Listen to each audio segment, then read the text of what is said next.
July 28th Town Council meeting to order at 7:04 p.m. Everybody can stand for the Pledge of Allegiance and a moment of silence. Pledge allegiance to the flag of the United States of America and to the republic for which it stands, one nation, under under God, God, indivisible, with liberty and justice for all. Okay, thank you all. Oh, wow, this screen's really big right now. Okay.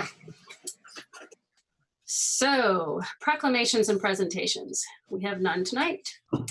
It gets us to number 5, which is public petitions, communications, and public participation on any subject within the jurisdiction of the town council with a 2-minute limit.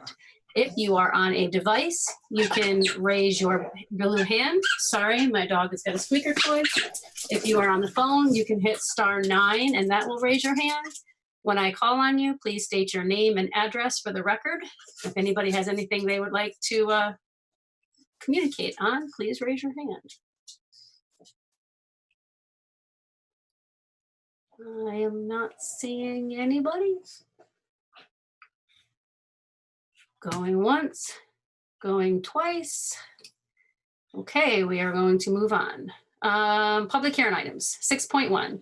Consideration of a resolution to approve the leasing of Campbell Farm, 215 Hunter Road, to Donna and Jack Yergel.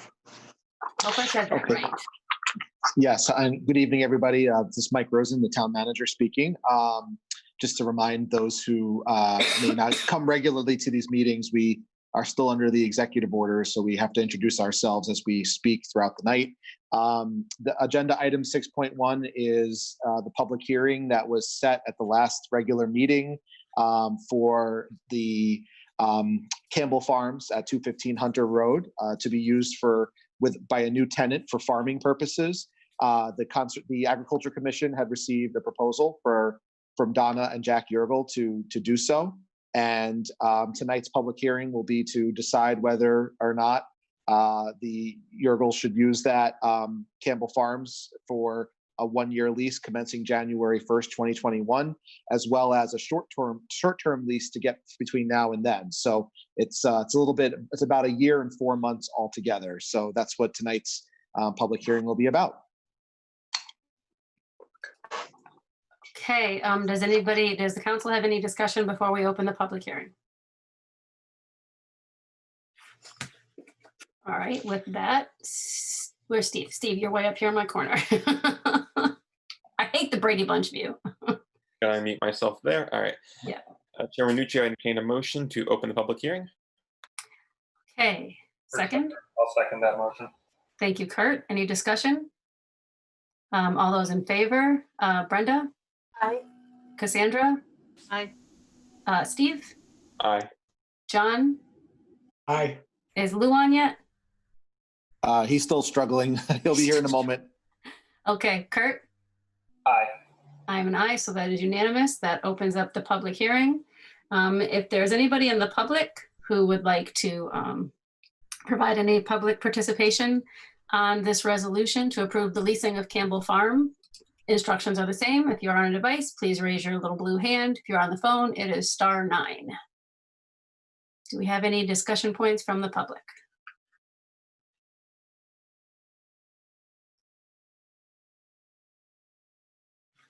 Madam Chair, one thing I was just notified, this is Mike Rosen, it's actually a 2-year lease. My mistake. It's a 2-year lease. 2-year lease. Okay, I am not seeing anything from the public in this case. Oh, wait, I did. Lynn, are you trying to raise your hand over there? Yeah, sorry, we couldn't figure out how to raise our hand.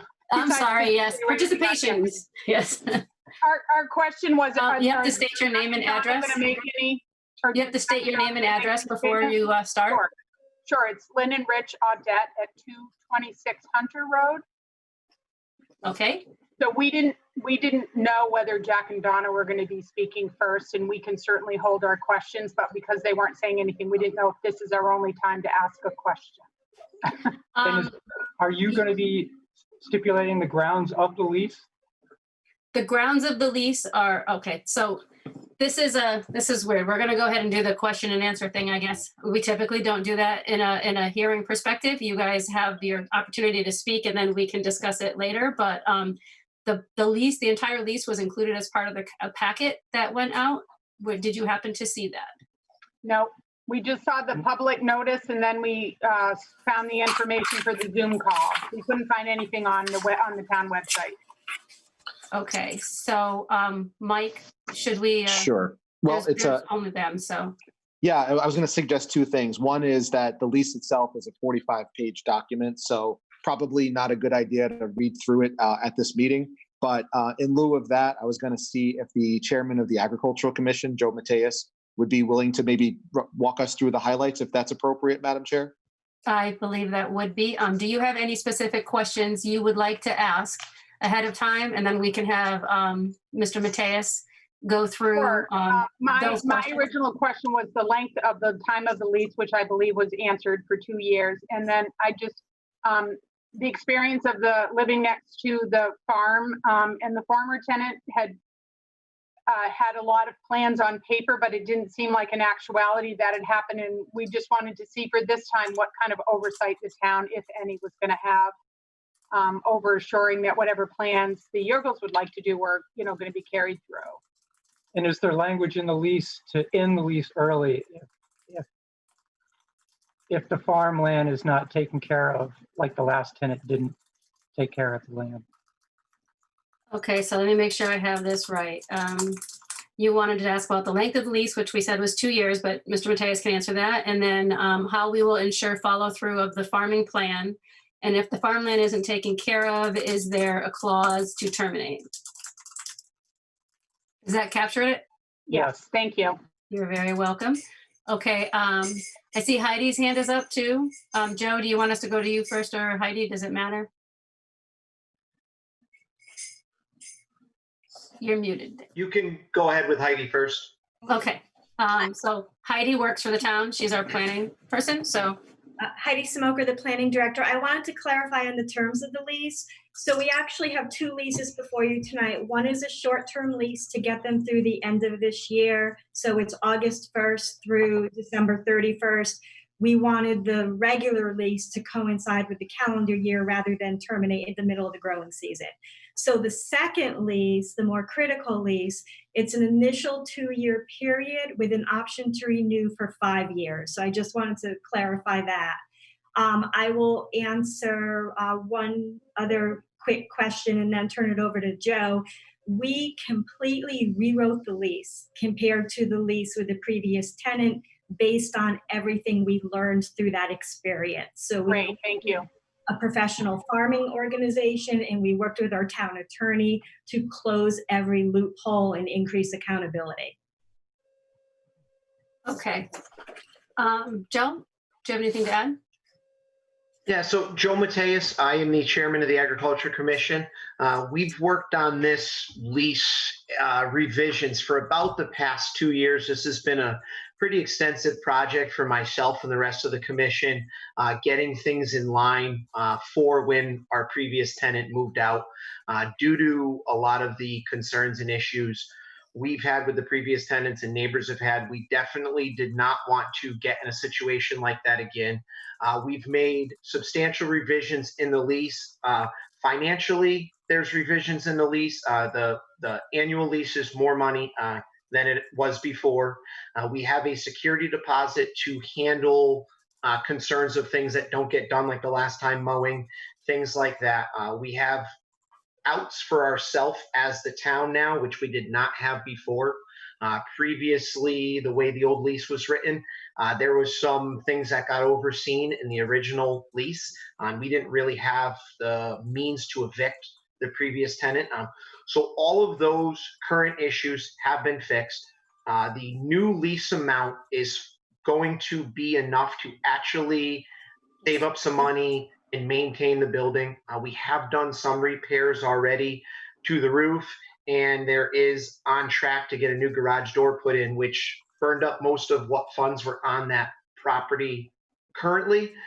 So the annual rent will be going into fixing things on that building, keeping the building up. we only did get the one application. Jack and Donna were the only ones that applied. So without them renting it, this continues to be a town burden where the Public Works did a lot of work to clean it up and renew it to where it is now. So if we do not put a tenant in there, this will be an expense for the town instead of a revenue generator. Those are really the big things. So we did fix all the concerns with the lease. Jack and Donna have a good plan in place. They're not going to be storing a lot of goods outside like previously with the old tenant. They are going to be taking care of the property, and we are going to be getting enough rent annually to maintain things that are outside of the scope of their lease.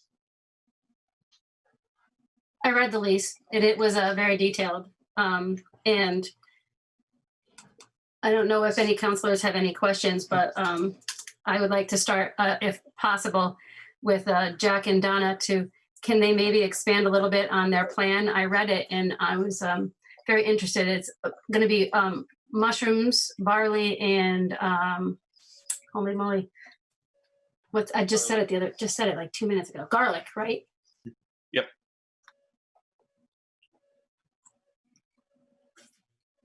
Oh, that looks like Lou's coming in. So, Joe, is there anything else that that they can kind of expand on for that? Like, how is it going to be the whole property that they're doing? Is it going to expand? Are they going to start smaller? Oh, I'm sorry. I thought that question was for them. So initially, their main goal, and one of the reasons why we changed the old lease went from like mid-season to mid-season. So we discussed doing a short-term lease to get them in there. This year, it gives them the ability to do some soil testing, figure out what's going to work best there so they can, get their feet in the ground first thing in the spring. So there are plans to start a little small, to come up with a plan, get some things in the ground with the ability to expand. There is a decent amount of field there that they can grow on based off of how the soil tests come out is going to depict what they decide to grow. Speaking with Jack at our meeting at Campbell Farm, some of the things he's looking to grow will do better with less water and not as nutrient soil, which is, I think, some of the reasons why he's leaning towards the garlic and the barley, due to the fact that they will be better there without there being a water source. The shiitake mushrooms are something that they've been into for quite a long time. They have a lot of knowledge on that. That is something that's primarily done inside the building. So they're actually utilizing the building and the shade areas in there. It's a climate controlled environment that they do. So they will be running like dehumidifiers and things of that nature to keep the moisture content proper with things of that. So they do have room for expansion. Their original plan is those items and to get in there, clean up the property, mow it down, get the soil test in, and see what's going to be the best game plan from there. That's great. I thought, I might be wrong because I'm definitely not a farmer, but I thought you do want to get garlic in the ground in the fall. So that is Jack's plan, to get it planted for this year for next season. Right, and then you harvest it later. So correct. Lou? Thank you, Madam Chair. I just want to let everyone know that I was able to hear what was going on. I was having technical difficulties with with the computer, but I did hear everything else had been discussed up to this point. So I just want to let everyone know. Thank you, Madam Chair. Thank you. We're in one of those spots that it always seems to go in and out. Does anybody else have any other questions or anything? Okay, seeing none. Steve? Sorry, just not unmuting myself tonight for some reason. I entertain a motion to close the public hearing.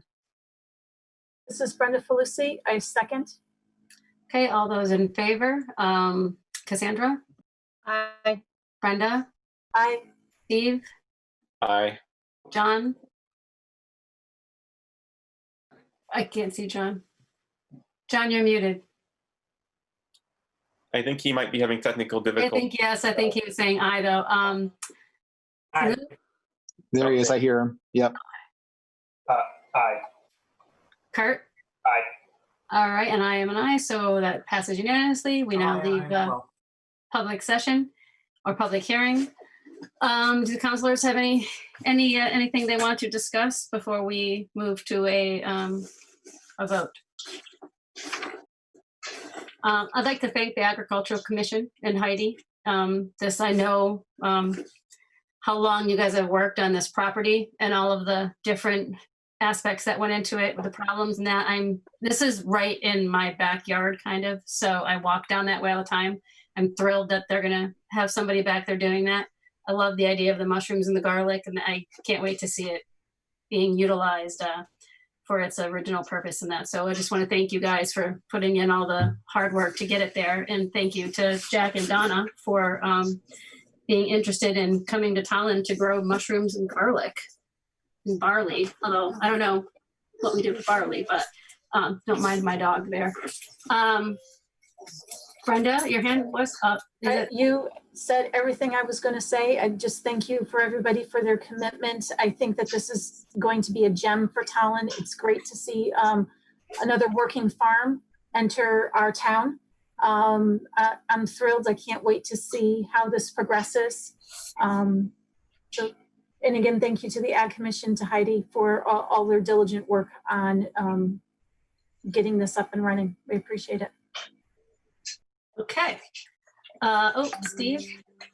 Yeah, Steve Jones. I was just going to echo the same comments, but I was going to add that I believe the purpose of barley, at least long term on that parcel, is in part organic control for weeds and other invasive items. So I think there's potential use for it, but for the most part, I think it's going to be kind of more visible and kind of maintaining the property in a way that keeps the soil and aquatic plants in check. I read that. I was just thinking of our new brewery that might be coming, if they needed some barley. But also, Joe, actually, I did have one question. So going forward, even with this lease, we, the town, are responsible for all repairs and maintenance, correct? Unless it's damage that is done by the leasee, kind of a thing. The town is responsible for any repairs on the building. So things like if we need to replace the locks, if we need to fix the roof, if we need to paint the building, paint the barn, those are things the town's responsible for.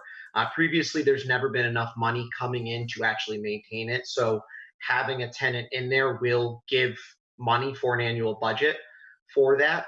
But anything, the tenant will be responsible for maintenance, things like mowing, cleaning up, if there's any snow removal, if they're getting in and out of there in the winter, anything like that, regular maintenance work will be their responsibility, and any building maintenance or repairs will be the town's responsibility. Okay, that's how I read it, but I just wanted to be sure. And barley, one of the cool things Jack explained to me with barley is it can actually be used for algae control in a pond. And that's one of the big things that's done with it.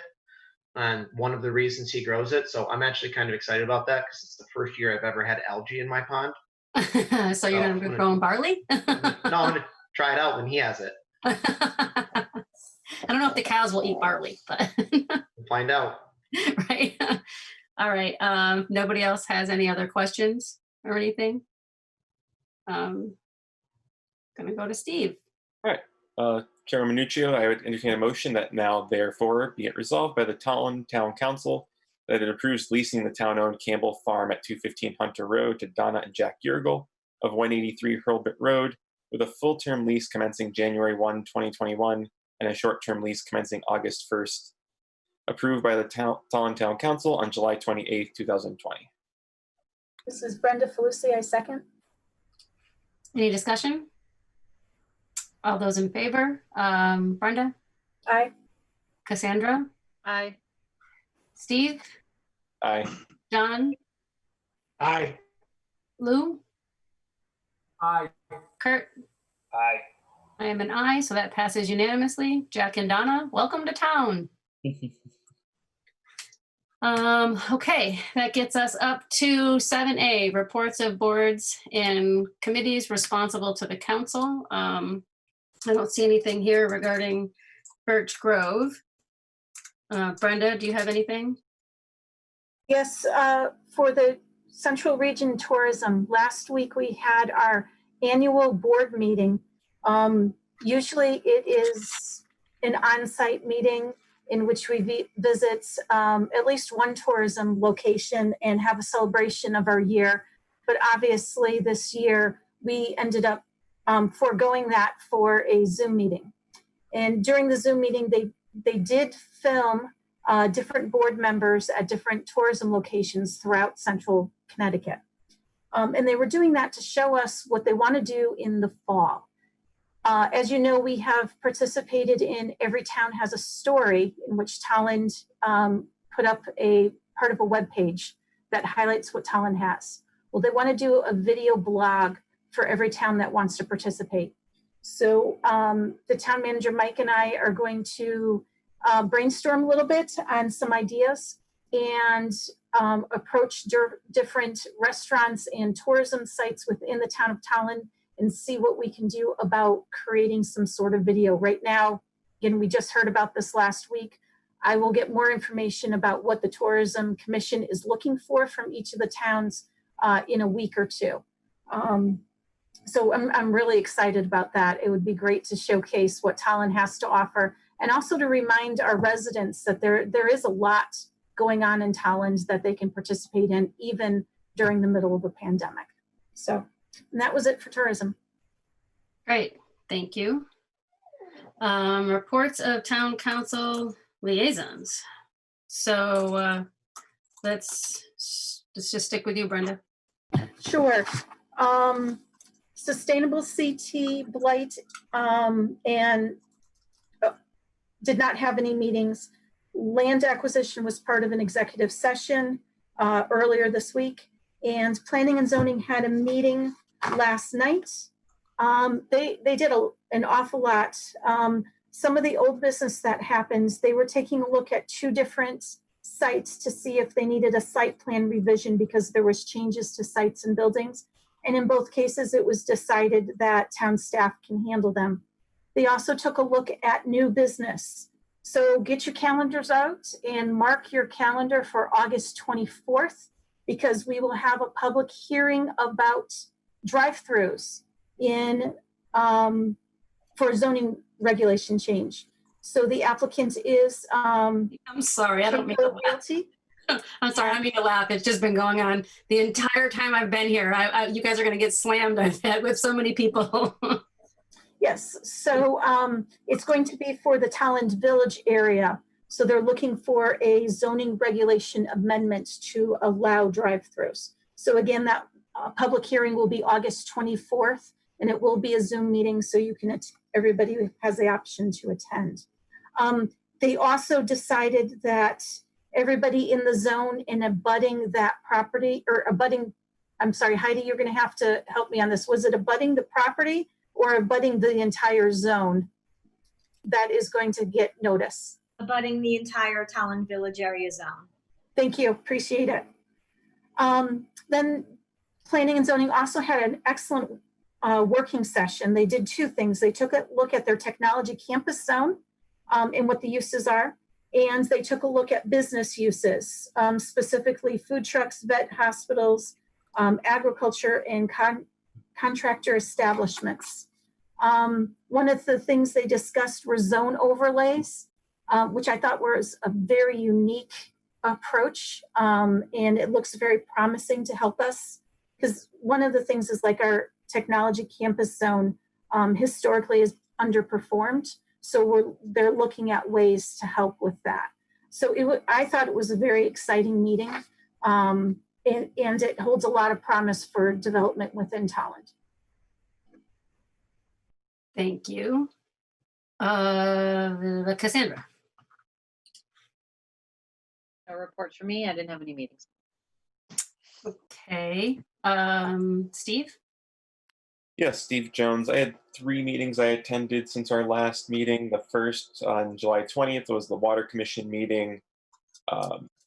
They are currently in the process of, or I think they approved the expenditure of $5,000 for a leak detection survey.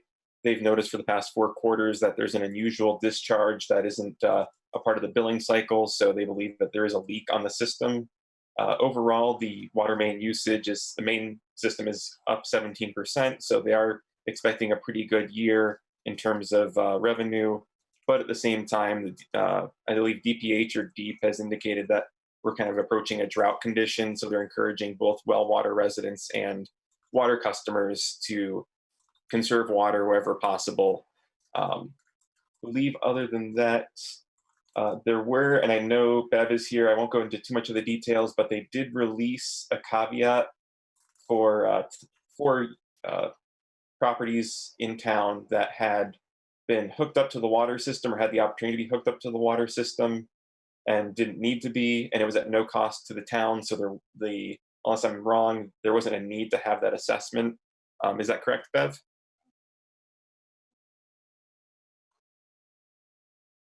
Oh, you're muted right now, sorry. Sorry. What actually happened was the developer actually paid for the complete installation of the water line. Therefore, we were able to remove the assessments that were placed on the properties as it passed. And I believe one of them, if I'm remembering correctly, was the daycare, and then there's three private properties that are along Rhodes Road. Yeah. Yes. All right, thank you. Yeah, And, Steve, you yes. said that we're approaching a drought condition and they're encouraging people to reserve water. Is there going to be something sent out on that? I hadn't seen anything on that. I wasn't sure if, Bev, if that was going to be something from the Water Commission itself, or if that was a notice from Connecticut Water that they were sending when they discussed it. I'm sorry. I'm sorry, what is the question again? I think when I was in the meeting, they had discussed sending out notice or sending out kind of an advisory about the drought conditions and encouraging residents to conserve water. I wasn't sure if that was coming from the commission or the Connecticut Water Company. Many times the commission, they'll both do it simultaneously. And since Connecticut Water is our operator, they will probably send it in the bills as well. So we kind of do it hand in hand. Okay. All right. Is it going to go out like for people who are on wells? So, or is it just the water company? It's just the water. Okay. Yeah, sorry, that input of mine was just in general, just with the drought conditions, that especially as we approach that it's probably good for well water customers to consider conserving. But yes, so the next meeting was the 22nd. That was the Board of Education. They had a very lengthy discussion. It was very in-depth and very well done about the continuity of learning plan. I think it was about 70 some odd pages. I see Tony is here. If there's anything I get wrong, he can more than welcome to correct. But just high level, it was 18 sections plus 6 appendices. They had 3 prototype calendars. They discussed transportation, cleaning protocols, PPE, lunch waves, cohorting systems, mitigation strategies, the various conditions if they need to partially close either a school, a classroom, or even a specific class or a team group. They discussed Zonicide, which is the primary surface sanitizer. There's some discussion about the toxicity and ensuring that is an appropriate use. In terms of potential budget impacts, they discussed the potential need for paraprofessionals. They discussed bus monitors, but I believe they are not actively looking to have bus monitors at this time. The additional PPE, potential for permanent substitutes, and the additional need for Chromebooks. And most importantly, they discussed the fact that there could be anywhere of up to, I believe, 53 teachers may not be in the school system, depending on the survey and the results of what the plan is in terms of which kids are going to stay home online and which are going to go into the school 5 days a week. But it is the intent to provide full 5-day-a-week education. And I believe that covers the majority of the Board of Ed's meeting. I believe they did officially hire their superintendent, and the athletic director, I think, is an interim superintendent, or not superintendent, interim assistant vice principal until they hire one. And then Conservation Commission met on the 23rd.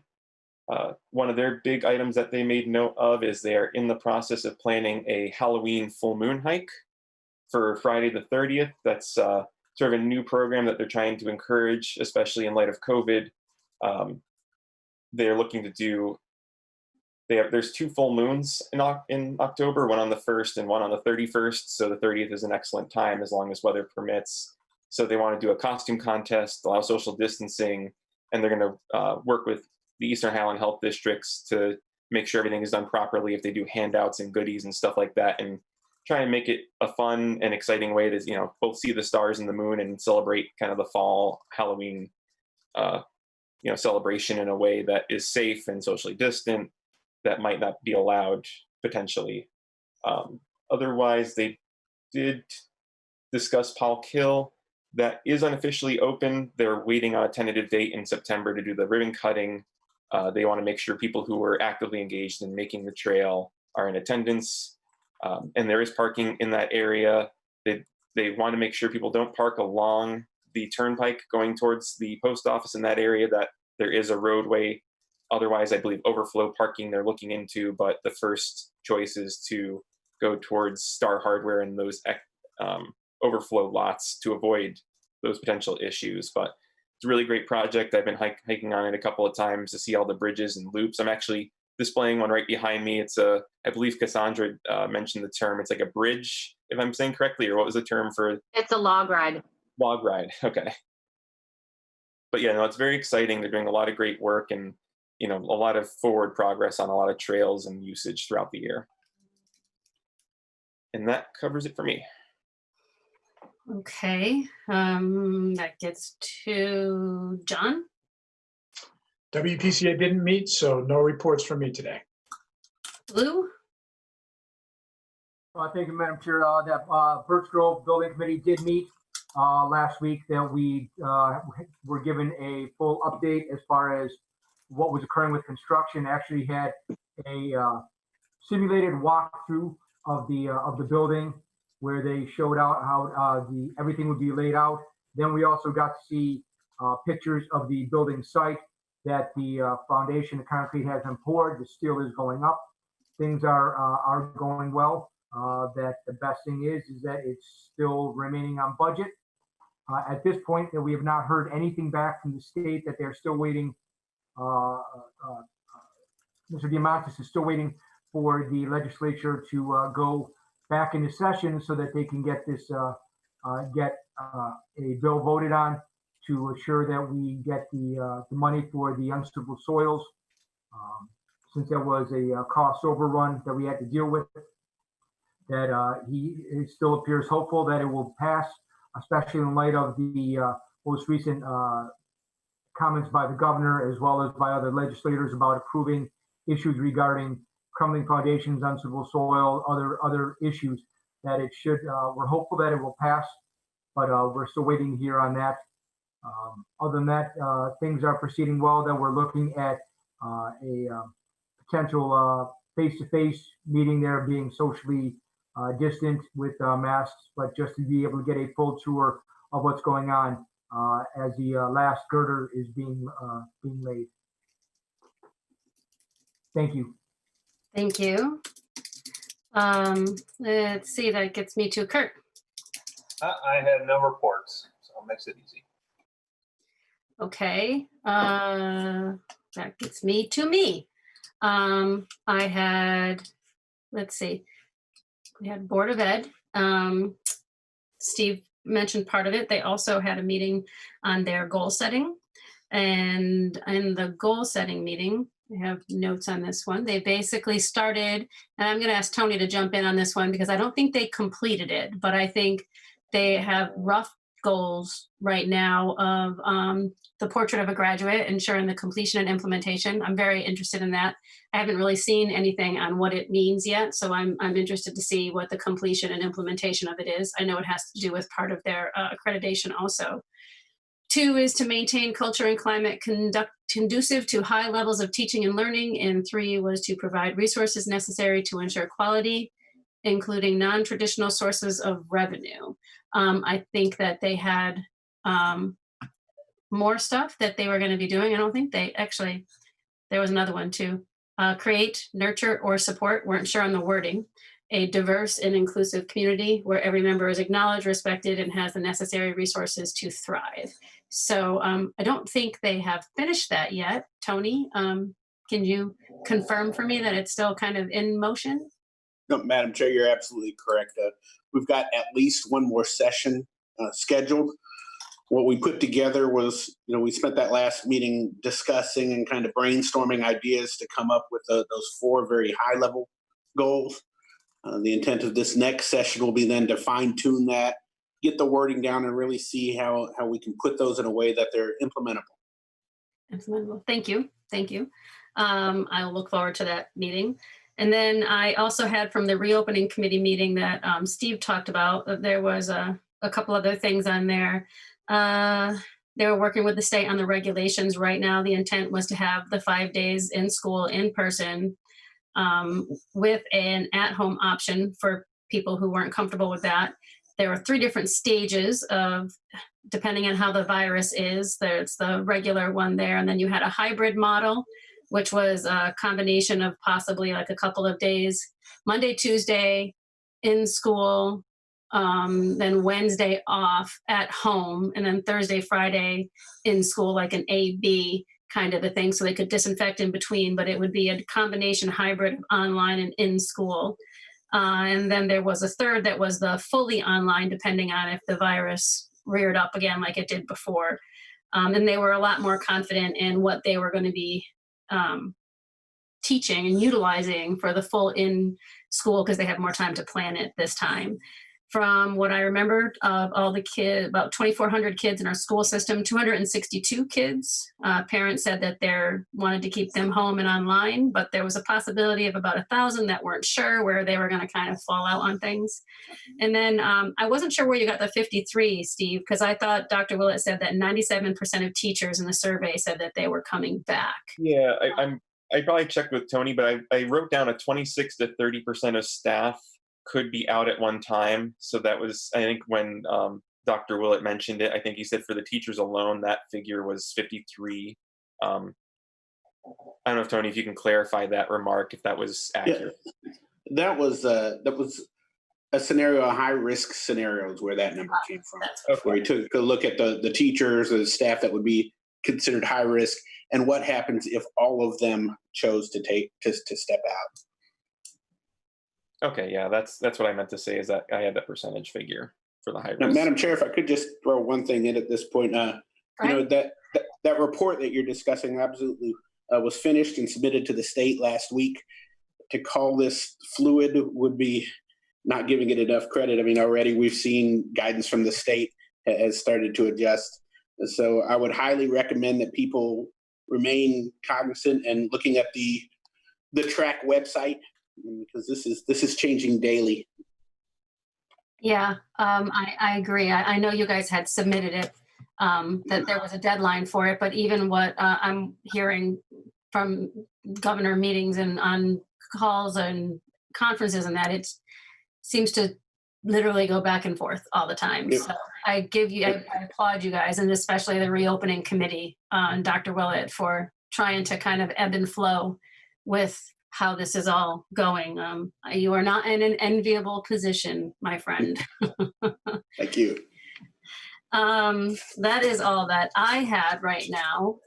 So let's go on to our next item, which is new business. 8.1, consideration of a resolution to declare that the Wannet Senior Park is open space as defined in section 113-1 of the town code, thereby delegating management oversight of the park to the Tolland Conservation Commission. Mike, I'm going to give this to you, and I'm going to put myself on mute because my husband just pulled up and my dogs are going to go crazy.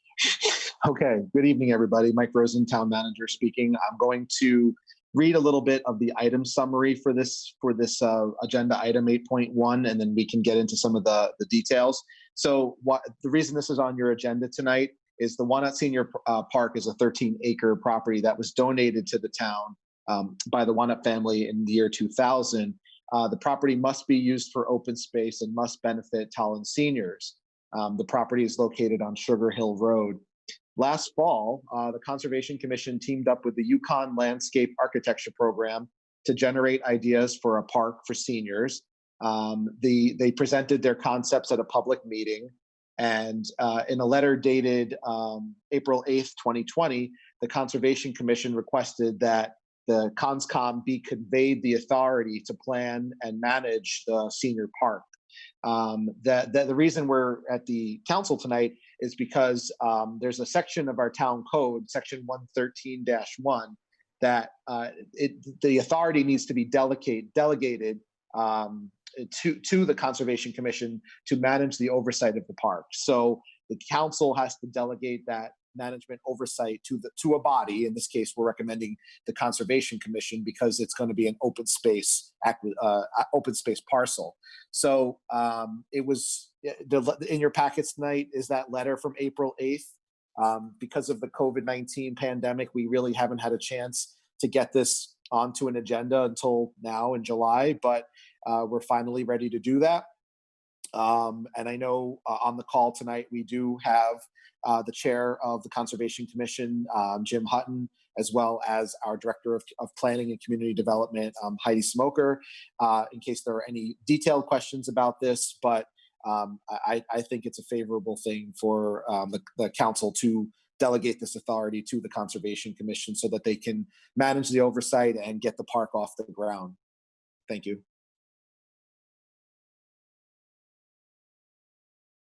Sorry. First thing, I would just like to apologize to the commission that it took so long to get on the agenda, but it did kind of come in the midst of all of the COVID stuff that we were doing. So happy it's on here now.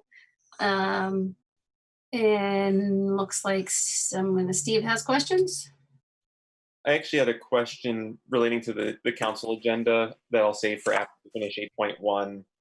But just to comment on the WANET presentation, I know Chairman Minuccio, yourself, and myself, and a few other people were at the workshop sessions throughout the process.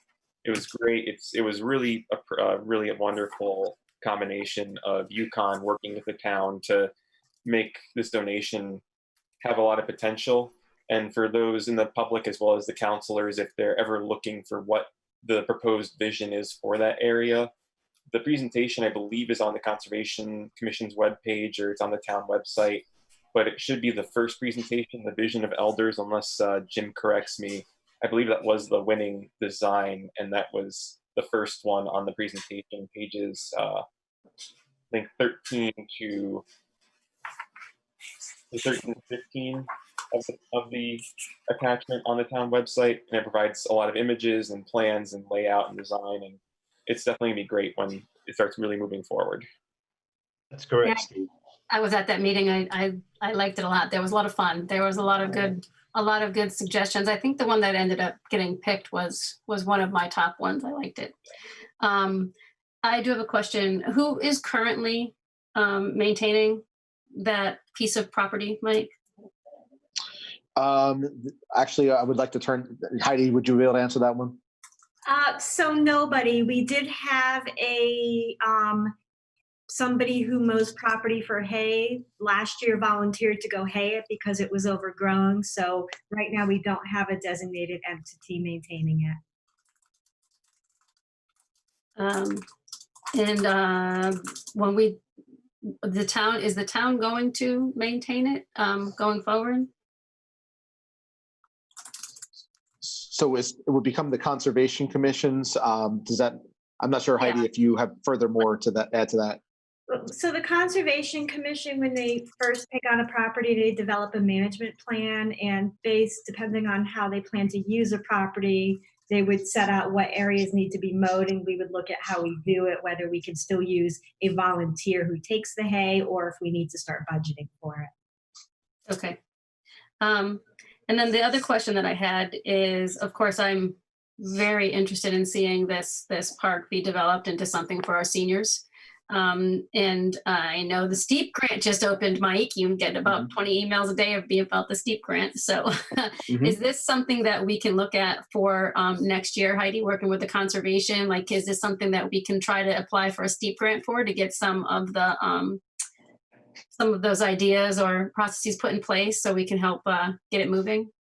I would like to see us look for grants, whether it's STEEP or because it's geared towards seniors through AARP, which at least in the past has had a grant program for projects like this. Really? I did not know that. How are their grant programs? Are they good? Are they solid? Is it something that we would have a good shot at? I don't know. I haven't looked into it in detail yet. Okay. So, all right. I'm definitely supportive of us pursuing grants to kind of help develop that into something that's usable for the seniors. Steve?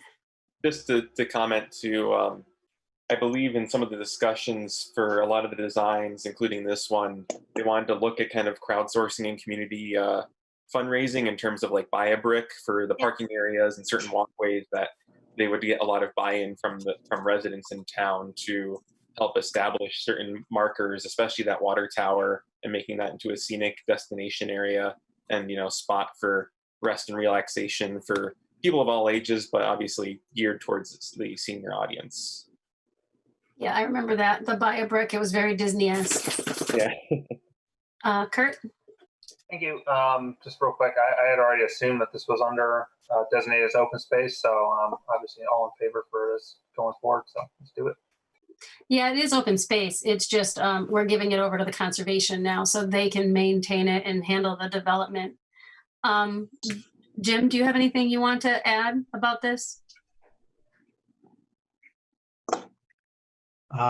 No, not at the moment. I mean, I hope everyone's going to have some time to take a look at those presentations, because they really are something. The UConn students that did this work were juniors and seniors. They're virtually new professionals about to enter the field. So the work that was done was at a very high level. I thought they did some great presenting of what they designed.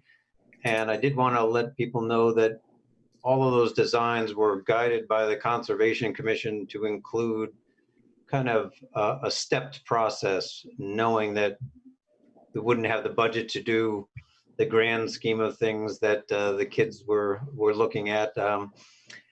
That each one is set up so that you could do a piece at a time and work your way to a final design, but have that as your goal. So it's something that could get started with very little funding, but there are some pretty big ideas there. If we were able to get some grants, that would be a terrific asset to the town.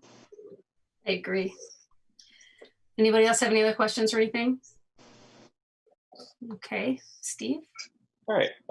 Chair Minuccio, I entertain a motion that now therefore be it resolved by the Tolland Town Council to declare that the Wannett Senior Park is open space as defined by 113-1 of the Town Code, thereby delegating management oversight of the park to the Tolland Conservation Commission, approved by the Tolland Town Council on July 28th, 2020. Lulu, I'll second. Any discussion? All right, all those in favor? Brenda? Aye. Cassandra? Aye. Steve? Aye. John? Aye. Lou? Aye. Kurt? Aye. I am an aye. It passes unanimously, Lisa. Thank you. All right. So if you don't mind me interjecting, Chairman, I wanted to offer potential friendly amendments to our new business items and potentially moving 8.4 and 8.4A before our two on town policies. I just know that there's a lot of residents that I think were selected in the minutes or in the packet for the group, and I just don't want them to be on for an extended period of time to be known that they were selected officially. So that was just something I wanted to suggest. I don't know what other council thoughts around that. Okay, I believe in order to do an amendment to our agenda, we need a 2/3 vote on that. So I think you can just can propose the amendment, get a second, and then we can vote. All right, so that's okay. Chair Minuccio, I entertain a motion to move item 8.4 and 8.4A to go before 8.2 and 8.3. So it'll become the new 8.2 in the final meeting minutes. Lulu, I'll second that. Hey, any discussion? All right, all those in favor, Brenda? Aye. Cassandra? Aye. Steve? Aye. John? Aye. Lou? Aye. Kurt? Aye. I'm an aye, so that passes. We will make 8.4 next on our agenda. So go ahead. This is appointments to vacancies on various municipal boards and commissions, 8-4A. Tonight, we will be making our appointments to the Commission on People with Disabilities. Before we get to that, I would just like to say welcome to all of our new members on this commission. I am thrilled, ecstatic, and overjoyed. I can't wait to see where we go and what we start doing. And I'm actually, my very next question to Mike was, okay, once we do this, what's next? Where do we do? What do we go? how do we do this?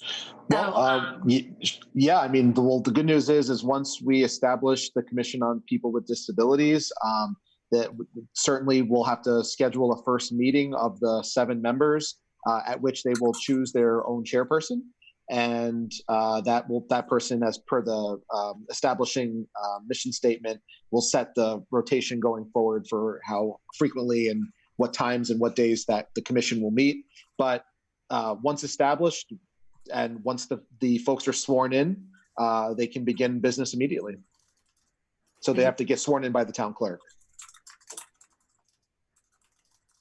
They have to do that in person, correct? Well, no, that's they a good don't, question. Right? Because who did we do? Didn't Cassandra? Did you have to go down in person? So operating under the executive orders, there's wiggle room there, but let it be known, town hall is open. So should people want to make an appointment or come in to see Sheila Bailey, our town clerk, they may do so. All right.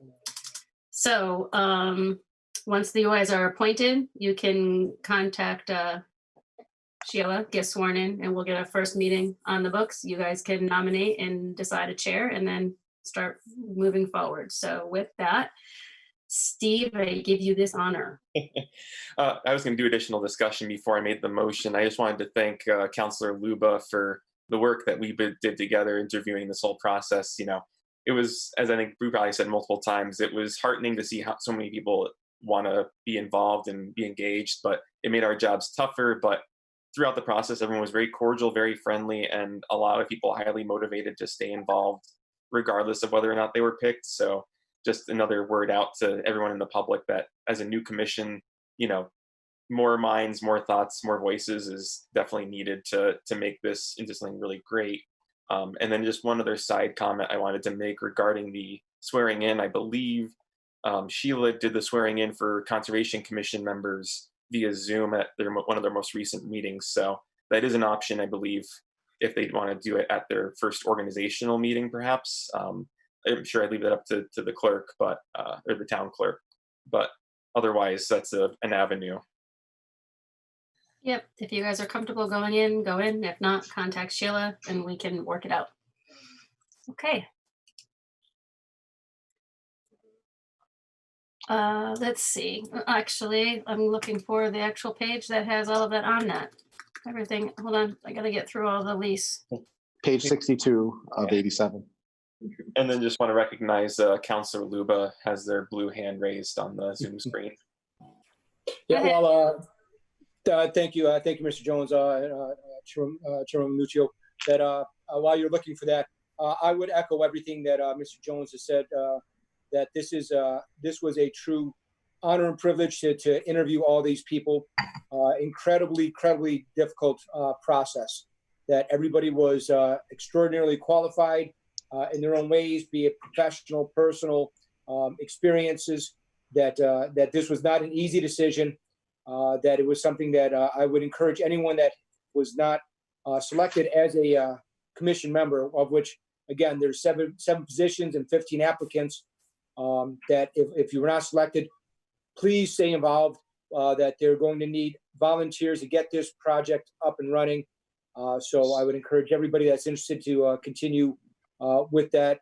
But it was just really a humbling experience to talk to so many people with such love for the community and such experience that they could bring to this commission. So thank you all 15 applicants, even some people that have submitted late who we were not able to consider.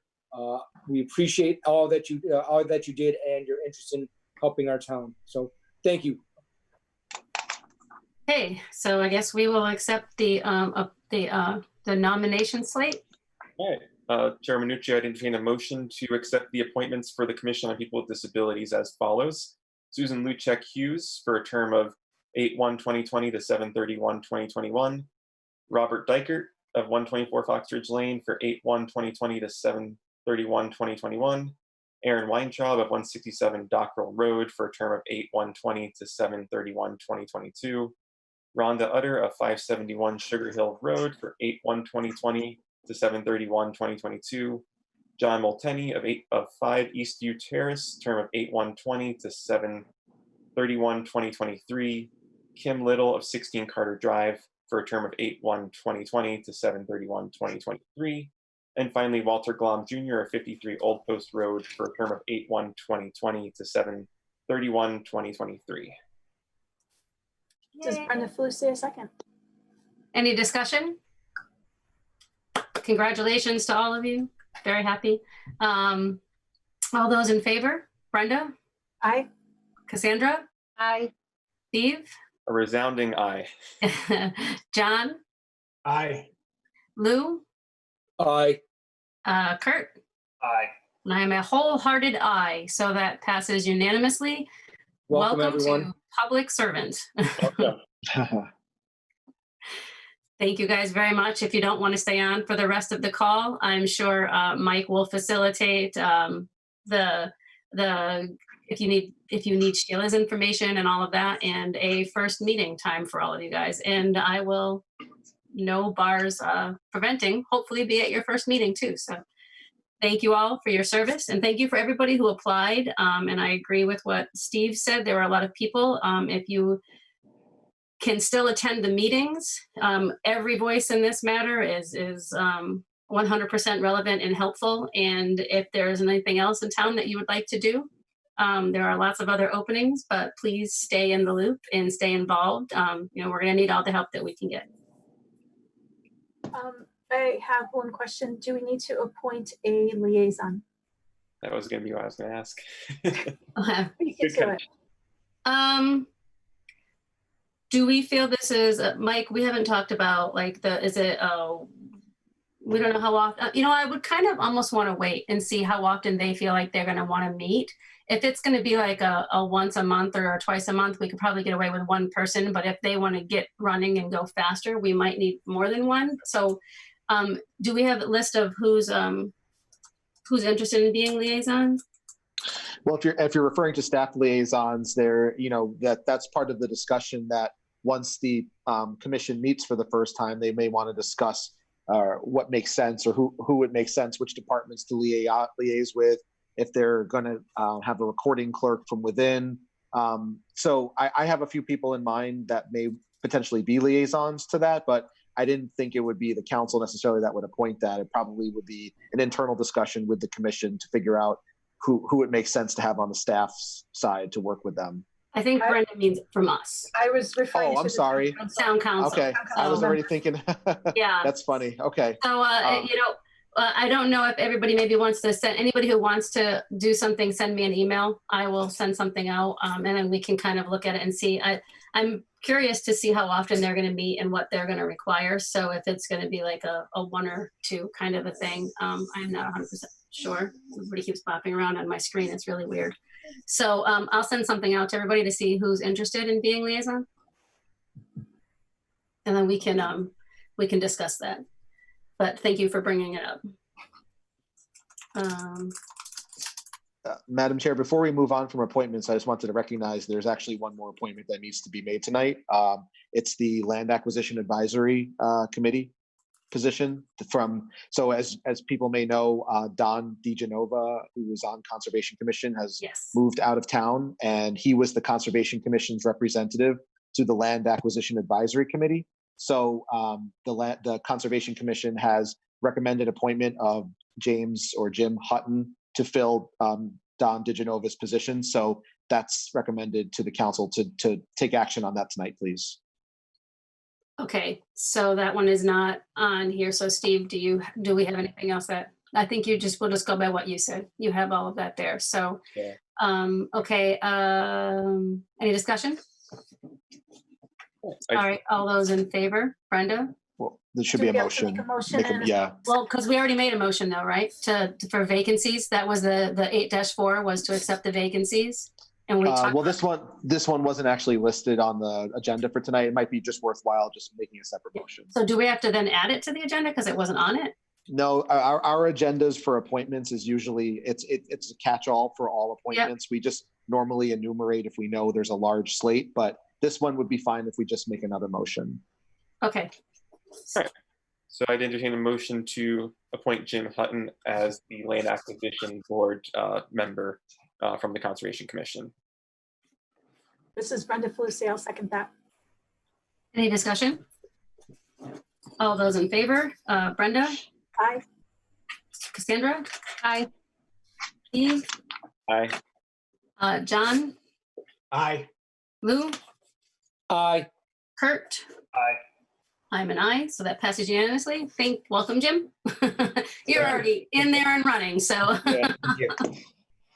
welcome again. Glad to be part.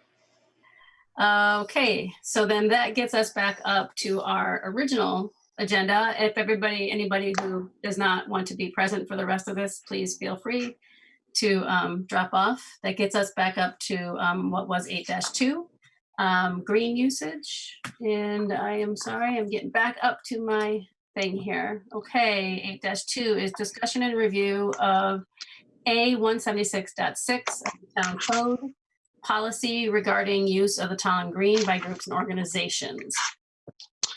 Hi, so Mike Rosen, Town Manager. I'm also flipping to my page here. This one simply in the agenda packet tonight, what I had included was there was a counselor who had requested to review the A176-6 of the town code, which is the policy regarding the use of the Tolland Green by groups and organizations. In your packets, we've actually included from general code, the existing policy. It's about a page long.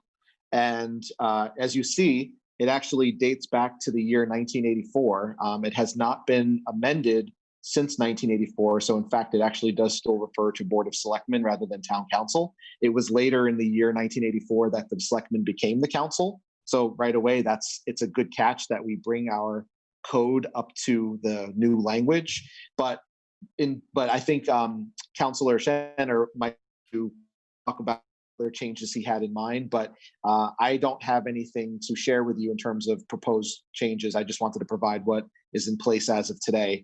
And then it's also worth noting too that when a group or an organization comes forward to use the town green currently, there is a permit procedure that includes my office, including I sign off on it. There are some stipulations and regulations that apply to the uses of the town green. They're enumerated in the packet. I also have a supplemental document that I can share that is what we actually hand out to people that request to use the green. So that's a little bit more up to date, where it actually refers to town council and things, but it's the existing policy that exists in general code that we're talking about potentially amending tonight, or at least reviewing it. Okay, so before we get into that, and I'm gonna ask Kurt kind of to give us a high level of what he wanted to really look on that. Mike, I was wondering if you could give us some history behind this policy. I know when I brought it up to you, you had mentioned something about the town council as the steward of the green. So I didn't know if you had more information that you could kind of provide as to what was the driving nature behind putting this policy in place back in the year that I moved here. Sure. So it's interesting that let me do this. I'm going to read a bit from the document that we hand out to people that request to use the green, because there's some good information in it. So I'm just going to read from here. So Tolland Green has traditionally been a focal point for events by nonprofit organizations, celebrations, local produce sales, and the like. The Tolland Town Council has been given the authority and responsibility to approve and manage the use of the green for these types of events, and wholly supports this traditional use of the green. The council also directs and oversees the restoration of the green, which to date has included the addition of the reproduction lampposts, grading, curbing, and reseeding of the South Green, and the replanting of American elm trees. More work is planned for the green in years to come. This may predate when the state's work over there, but the council will need to manage the events in order to minimize impact to recently restored areas, while still providing opportunities for public use of this precious town property. So what we require is a permit be issued for Tolland Green events. And this kind of goes to that the permit is issued so that we can keep track of who's using the green, how many people, and what sort of materials and equipment they're bringing to the green. That the council, as the entity that's been delegated the stewardship and protection of the green, is the entity that enforces it through the town manager's office. It also helps with keeping track of who's scheduled to be on the green, and by going through a permit process, it allows them to not be bothered or to be unduly thrown off the green because they've been regulated to be there. So in a way, it helps keep order and to make sure that people are uninterrupted to be able to use and enjoy the green. It also gives, through a permit process, it gives the staff time to plan for it and potentially have, if it needs to come to the council for whatever reason, then that gives us that time to do that as well, and also to alert the state trooper's office for traffic control. So those are sort of the reasons why we have the permit process. There's also an insurance requirement that we can talk about as well that can be waived, but generally it's for larger gatherings that have multiple moving parts or equipment that we would ask for an insurance to protect the green so that it doesn't get I don't know how to, harmed is a good word for it, or if you have equipment that might be sharp that would spike the green, that would be a problem. So the regulations, there's a few of them that, motor vehicles are not to be parked on the green or on the grass. Tents and other temporary shelters may be erected, but please try to minimize the damage to turf.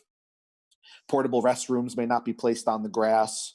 The condition of the green must be left as it was before the event, and requests for specific locations on the green will be honored to the best of our ability. So you can actually have multiple things going on the green at the same time.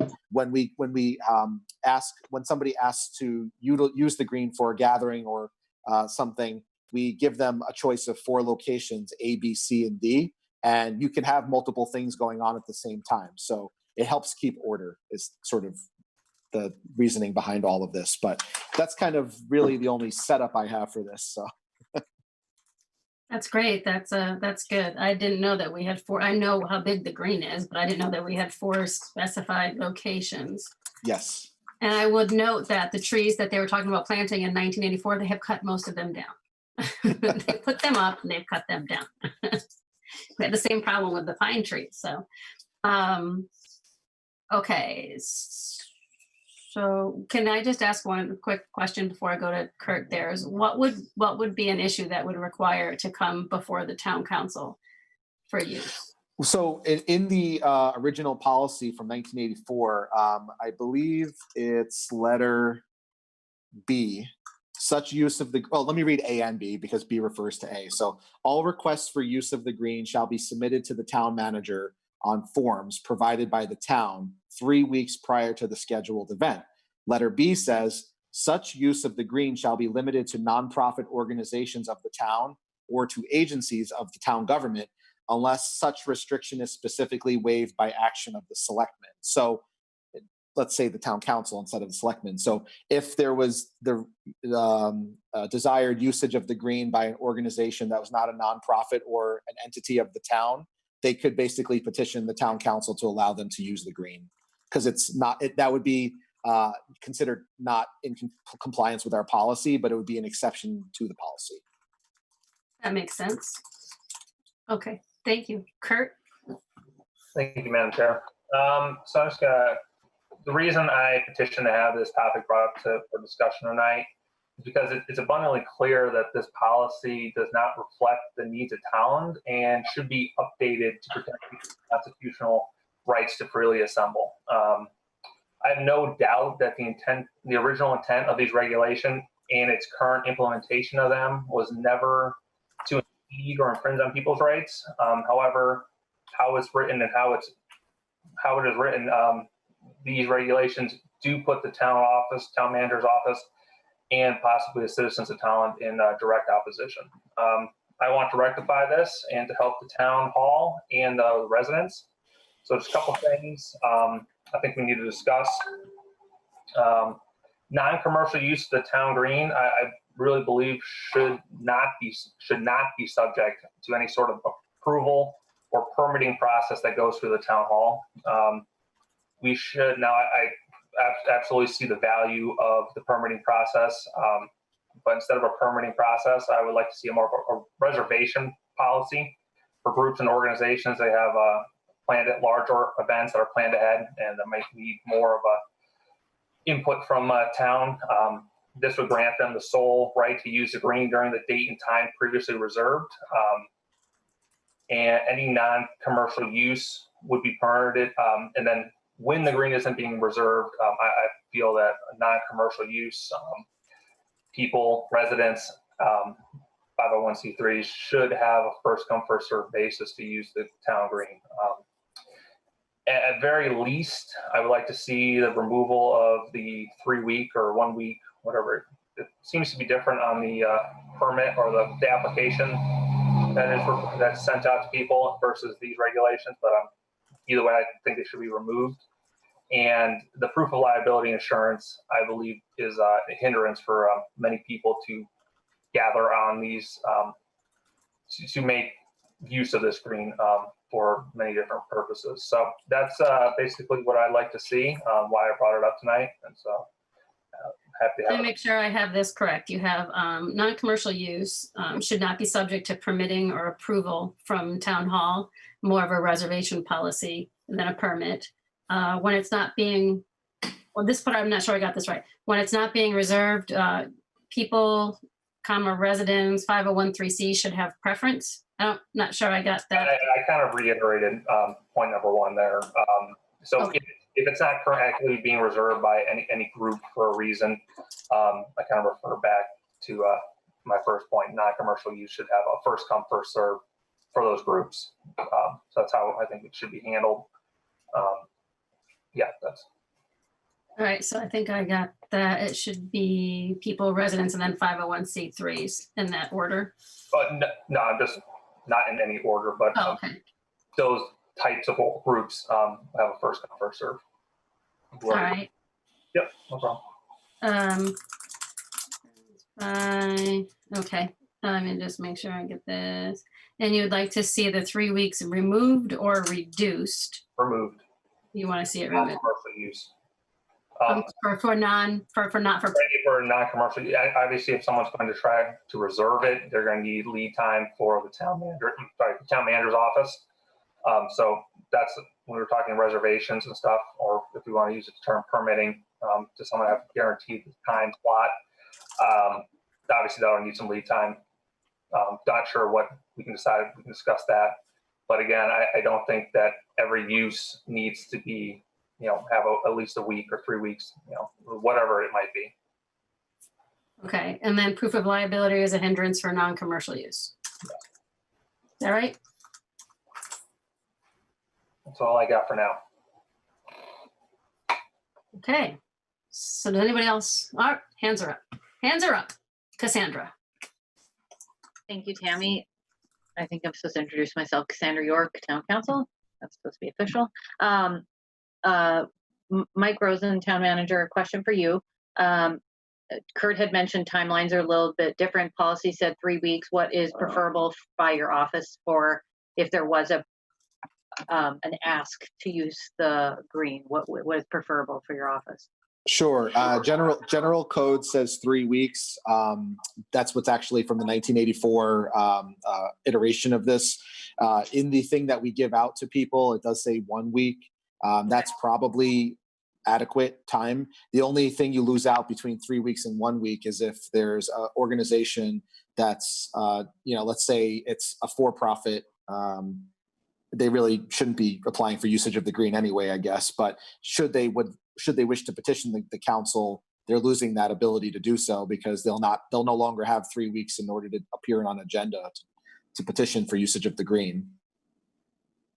But 1 week is fine. Administratively, I mean, we turn these around probably within 2 days, 3 days. So the technicality with being less than 3 weeks would be that, again, like you just said, something to do with town council having to review it. But if that is the case, then there would just be a no given to the organization if it's not enough time. It would probably. I'm sorry, go ahead. No, I was just going to say maybe there could be wording in there that if it's not for commercial use, or if it's for commercial use, or if it's for a profit organization, applications need to be within at least 3 weeks or more of the event. like wording could be put in the policy to get around what would need to come towards town council, or or there's a point in there that is, if there's something that's outside of this policy, the application or the ask needs to be given 3 weeks before so that town council can review it. Correct? I think you're onto something there. Oh, I'm getting some feedback. Yeah, I mean, currently as written on both the 1984 version and today's version, both of them limit the usage to nonprofit organizations or town government entities anyway. Right. There's really no way around it except in the 1984 version where it says the town, unless such restriction is specifically waived by action of the Board of Selectmen.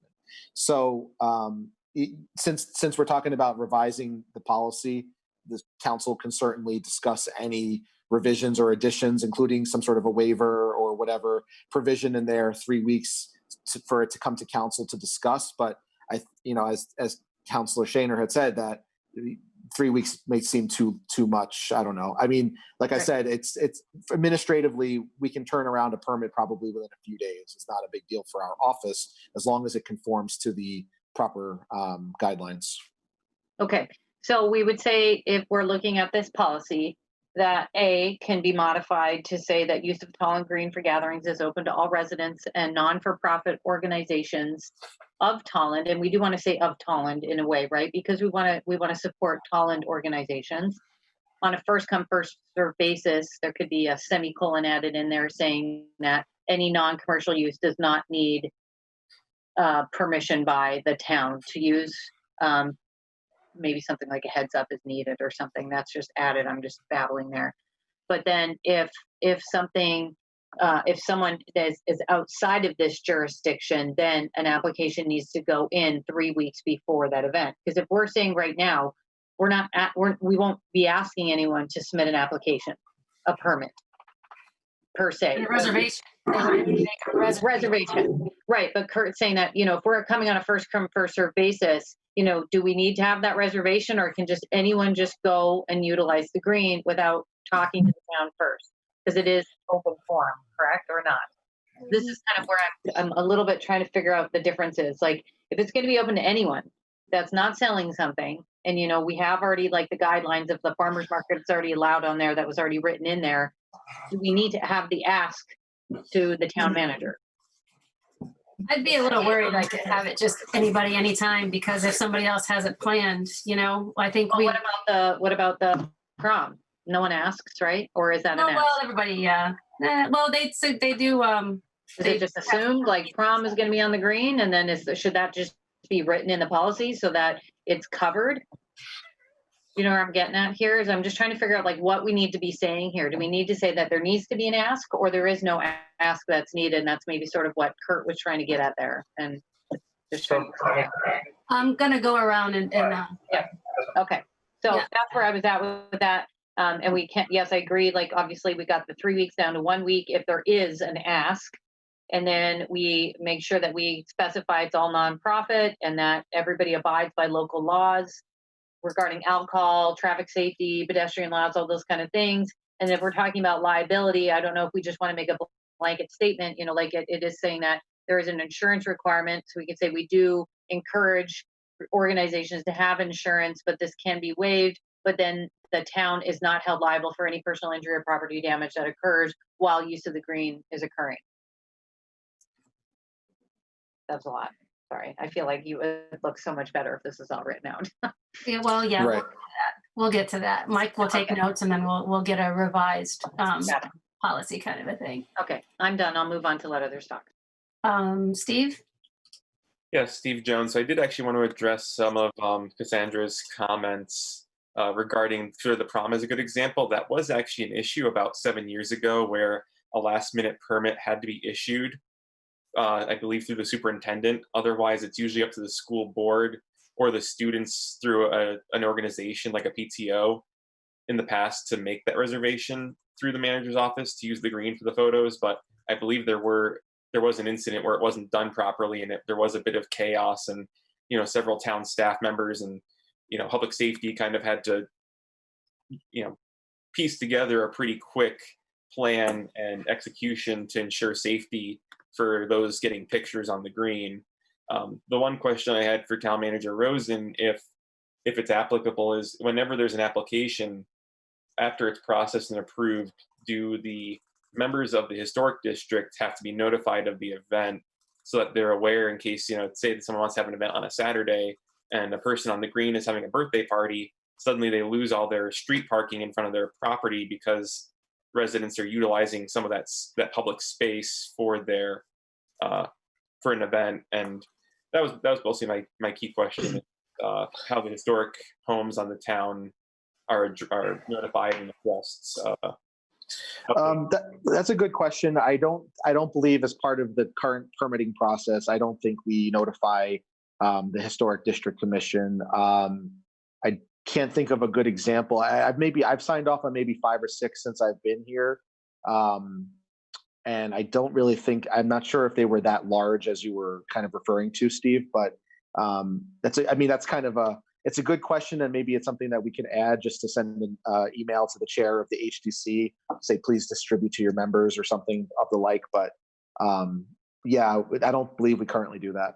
Yeah, I guess that would be my one potential addition, is for to have a process in place so that residents who are living on the green or living in the area of the green are made aware properly within the appropriate lead time, so that if an event is to occur, that isn't necessarily one that we e-blast to the town or is widely circulated in community forums, that they have the opportunity to know that in advance and plan as needed. So, and then I think the other question you might not have right away, Town Manager Rosen, is in terms of the average use and the applications. I think you said you've only done 5, and yeah, I think what we've kind of experienced this year with a lot of social issues coming up, it's a little bit kind of this will be a misnomer year in terms of the number of applications. But I would say in general, in my time growing up in Tolland, the green was generally used for a couple of field day events, the farmers market, and maybe a handful, usually the prom pictures, and maybe a couple other events throughout the year. So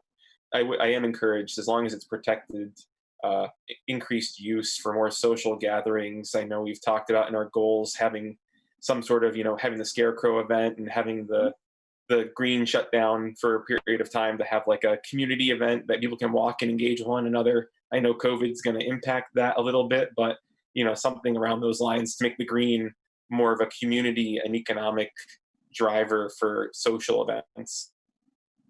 Halloween event is going to happen. Maybe yes, not. That's his Lou? Thank you, Madam Chair. That I'd like to just echo a lot of the things that have been said to this point. That as we all recall during our discussions on the flag policy, that the issue of the town green was discussed, and that town greens have a very essentially hallowed position for gatherings. It's a place where the townspeople used to get their news, used to get their information, used to exchange ideas. And so I'm all for reducing some of the restrictions that we have on the town green. I think it should be open to people to use as they seem fit, as it's always meant. That being said, that with the First Amendment issues that the town green has, that we also can place certain time, place restrictions on it. So I think that having some type of permit requirement would be appropriate. I would agree 100% with everything that's been said to this point, that reducing that time frame, that 3 weeks, we do not need that 3 weeks time notification. At this point, I would concur with the recommendation of a 1 week notification to allow us, primarily, coming from my perspective, of course, taking a look at the legal issues, is the issue of liability, not just for the town, but for the people holding the event. Because we do have other residents that live in the area that we have, and that although we have been fortunate enough not to have any major issues, that I think as a town council, we can't ignore the possibility of those issues just by saying they haven't happened. Why should we be concerned about it? That we need to take that into consideration. So my concern is making sure that besides the town being protected, is also having the homeowners and residents in the area properly protected. So my suggestion would be, and is with regard to Section A, reduce that from 3 weeks to 1 week prior to the scheduled event. that with regard to section F of the policy is changing it to say that that the organizer of the event should get an insurance policy, again, the $300,000 policy, or alternatively, that if they choose not to, that they sign a waiver acknowledging, one, that the town will not be held liable for any injuries or damages that are done or that may occur during the event, and two, that they also assume personal liability for any issues that may occur as part of the event. That way we get both sides, where they can choose to get the insurance policy, they can choose not to, but if they choose not to, that they then assume the risk of being, as the organizer of the event, that they assume the risk that occurs with it if they choose not to get the insurance. That's a standard legal procedure, which I think would fit that.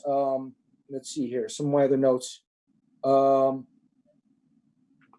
And that, as far as to address Councilman Jones's position, as far as the notification to the people, to the residents within the area, I think putting the burden on the organizers and saying that at the time of the application for the permit, if it's granted, that they need to provide written notification to the residents within the area of the town green. That way they can be aware that this is going to occur. That way it takes the burden off the town and places it on the event organizers, as is normally held for any other events that I've been affiliated with. Let's see,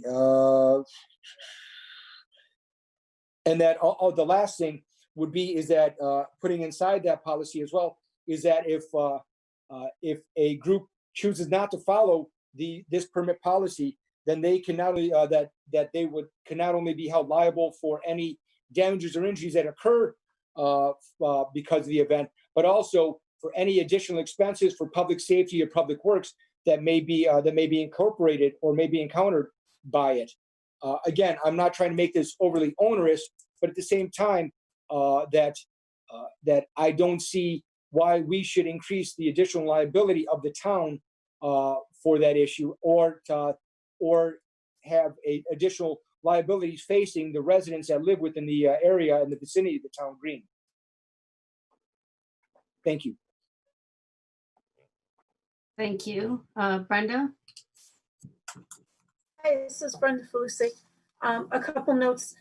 The superintendent does notify the town and the police that when promised, as a courtesy, because the kids show up to get their pictures taken. It's been a tradition. And as traditions, it's something that slowly happened and grew over time.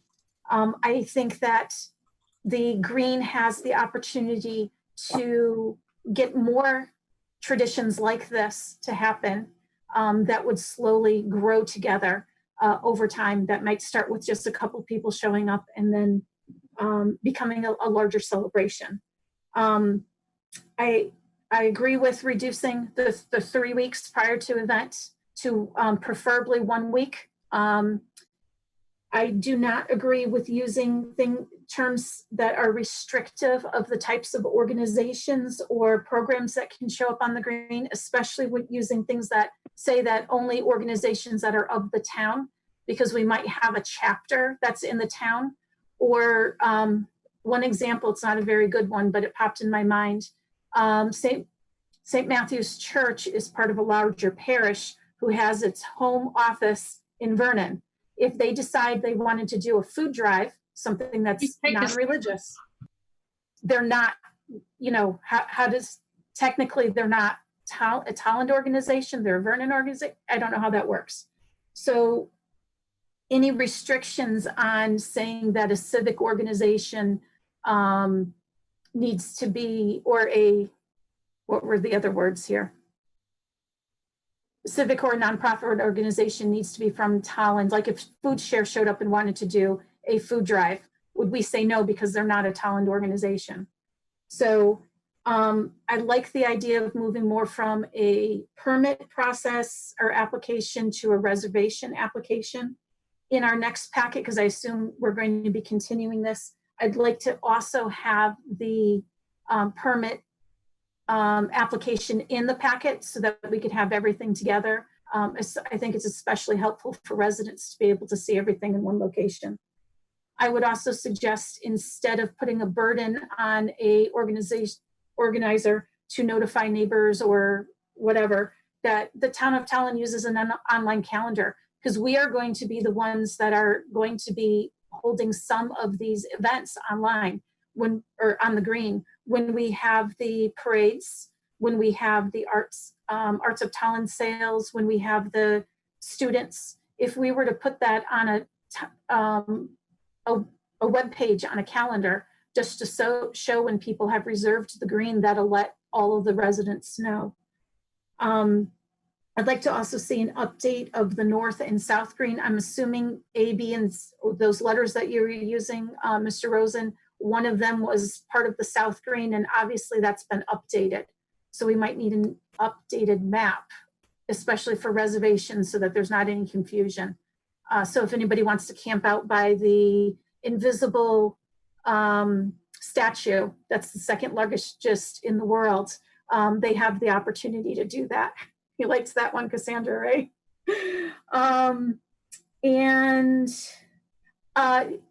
I think that we need to ensure that residents and neighbors know that they can still show up on the green if they want to get together in a socially distanced way and maybe sit around and just be able to enjoy a book, and enjoy being outside and being able to see each other, and let the residents on the green know that they can still walk outside and sit underneath one of the trees to read a book, and know that they don't have to get a permit for something like that.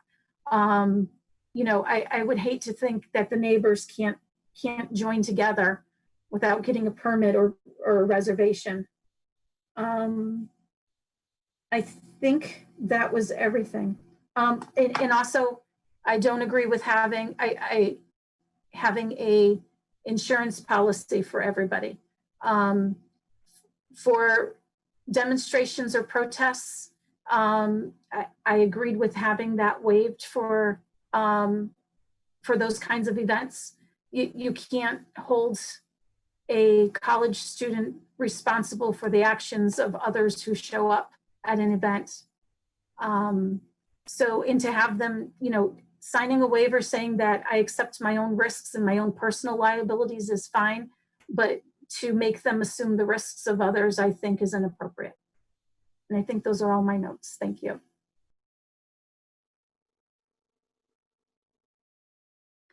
You're muted, Chair Minuccio.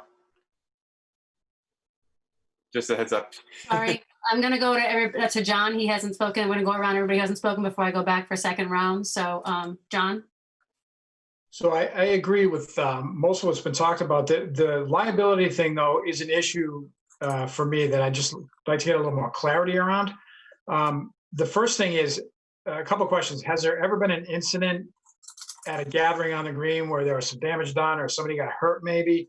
And then how does the liability insurance process work for a one-day policy or a partial day policy? And is it overly burdensome as by way of expense to get that, or does it take a long time to get it? How does that process work? John, I can tell you that since I've been here, we've never had an issue with anybody getting hurt or anything on the green. I did ask the Public Works Director about a week or two ago if there's, you know, in his time, which is about 5 years now, was there ever any significant damage done by an event or an organization? And he said not in his recollection, although DPW does go out and do an inspection after every usage of the green. And I have to admit, I don't work in insurance, but maybe if anybody knows the answer, how cumbersome a one-day policy is. I don't know if anybody has expertise on that. I had to do one for my daughter's confirmation, believe it or not, when we wanted to rent the hall at St. Matthew's. And it was a little bit prohibitive to be able to do something like that. Oh, Mike, and I could speak to that as well. When I was in West Hartford, I handled the Mayor's Charity Ball out there, and we had to get one-day insurance policies for a large-scale event. And that there are insurance organizations out there, insurance agencies out there that will be willing to offer it at a reasonable price. depending upon what the event is. Again, it's all based upon number of people, what the event is for, and other information. So it really comes down to the organizer having to deal with that and having that information. We dealt with it for gatherings of 600 people, and it was still something that was, was not overly prohibitive in cost. Thank you. John, did you have any other questions? Nope, that'll do it for now. Okay. My questions on this were, well, we just answered that what would require somebody to come before the council for use. So if I understand that correctly, Mike, we're saying basically the way that it's written right now, anybody who didn't fall into that, say if a commercial person, this would never happen, but let's say St. Matthew's wanted to have their fair again and they wanted to have it on the green, that would, that fair is obviously not for profit. So they would have to come before the council to say, can I get an exception? So it's basically anybody who didn't fall into the existing policy would have had to come before the council to get an exception, correct? That includes for-profit or perhaps out-of-town organizations. So in the example offered, if it was a Vernon church or whatever that wanted to do a food drive in Tolland, they'd have to come for an exception because it's not a Tolland church. Okay. I understand the going down from 3 weeks to a lower amount, but I'm thinking maybe we could scale this. Like if it is for a personal request, somebody who wants to go hang out at the green or pass out flags or, do something small like that, that could be a 1 week reservation. But I think anything that is bigger, whether it's the farmer's market who is kind of grandfathered into this because they are a for-profit, or if a for-profit or somebody wanted to come and do something on the green that required, like if they were for-profit, I would think 3 weeks would be good because that would give you time to A, get it before council if it had to, B, them to get insurance. I think we need to kind of delineate between people in town wanting to use the green and anybody who wants to use the green for a profit perspective, not like a general gathering. And I believe the farmer's market is grandfathered, right? Like that is one because. Yes, I believe so. And I know they've since relocated to another location, not on the green. Mm-hmm. And I don't know if I don't know if that action has caused them to forfeit their spot there. So I'd have to look into that further if there's any change to the policy. That'd be good, interesting to find out if that does forfeit it, because I know they were grandfathered in, but them moving, I don't know if because we had to move them, if that would count or not, or if they would have any indication of coming back. But for instance, other things I'm thinking about is Boy Scouts used to sell the wreaths and the trees on the green, stuff like that. That is not for profit because it's Boy Scouts and stuff. So I just wanted to make sure that would still be okay. Well, that could be an example, at least for the farmers market, could be an example of where they might have to come to the council since they're for profit. Yeah. Yeah. So my only real concern here is, as conservators of the green, how would we handle damages if we were like totally less restrictive across the board? I'm a little concerned about the safety of it. If we have a bunch of people out playing Frisbee on the green and Frisbee whacks into a car driving down, 195, which is a heavily traveled road, or a ball goes out and a kid chases it, something like that, any kind of bad accident happens, I'd like to understand what the liability is for the town in that aspect, because it's not like we have a fence up between the green and 195. So a little concerned about that. And as far as the liability insurance, same sort of thing. I'm thinking if it's something that's for profit, I think they should have to have insurance. If it is just people gathering to do something on the green, I don't think they need to have insurance, but I don't know. I'm kind of back and forth on that one there. And I'm a little concerned that we're making it more onerous by saying now, if you want to use the green, you have to contact all of the people who live there. We don't do that now. So to be saying that we want to and do that now is making it even more onerous, saying, hey, if, like, for instance, I was on the advanced CT call, right, for the economic reopening, and one of the towns that they were talking to and featured, I think it was Ledyard, I'm not 100% sure, it began with an L, Litchfield, Ledyard, it was one of them. But on their town green, they went out, their finance people, they went out and they bought 20 Adirondack chairs. And they put 4 groups of 5 chairs spaced out all over their green to encourage people to come sit on the green, hang out, you know, just meet in small groups. So if people decide to, you know, I'm going to do that on Saturday, I want to get a book club together. You know, I think for us to say, now you need to go around and tell every one of the people who abut Carriage Road, hey, I'm going to have 10 people on the green. I think we're just kind of tripping over ourselves to make it more onerous again. If we don't do that currently, I don't know why we would institute doing that going forward. So I'm a little concerned about the liability, what liability we would have if we have a bunch of people on the green in relation to that busy road. I'm okay with going down to a reservation system and maybe having a separate like calendar that shows who's having what on the green going forward, like Brenda motioned, but I do think we need to keep the 3 weeks for anything that is for profit. And as far as like, I think it should stay in town restrictions. Like, I think if you are in town, you have preference. If somebody from Vernon wants to come do something on our town green, then they need to go through the process to ask permission. And to get the liability insurance and everything else, this is the Tolland Town Green. So I'm not thinking that we need like organizations from other towns to come and just have access to the green without going through the process, the liability, and everything else. If it's something that is a chapter in town, then it's a chapter in town. And it's a Tolland organization. So. I think that was the main things for me. And again, just how we handle damages to the green. What is our legal repercussion? Like if we can find out, if we just say, hey, you know, you're using this, but if you don't clean up your mess or if you cause damage, you're responsible for it. Can we legally do that? Because you said DPW goes out and checks after every event. So say somebody has, you know, I'm going to have 10 people, we're going to play Frisbee on the green, or, you know, we're going to do this, and they do a lot of damage on there. How do we ensure that they're responsible for the damage? Well, that scenario as just described would probably not be one where a permit would be pulled. Right.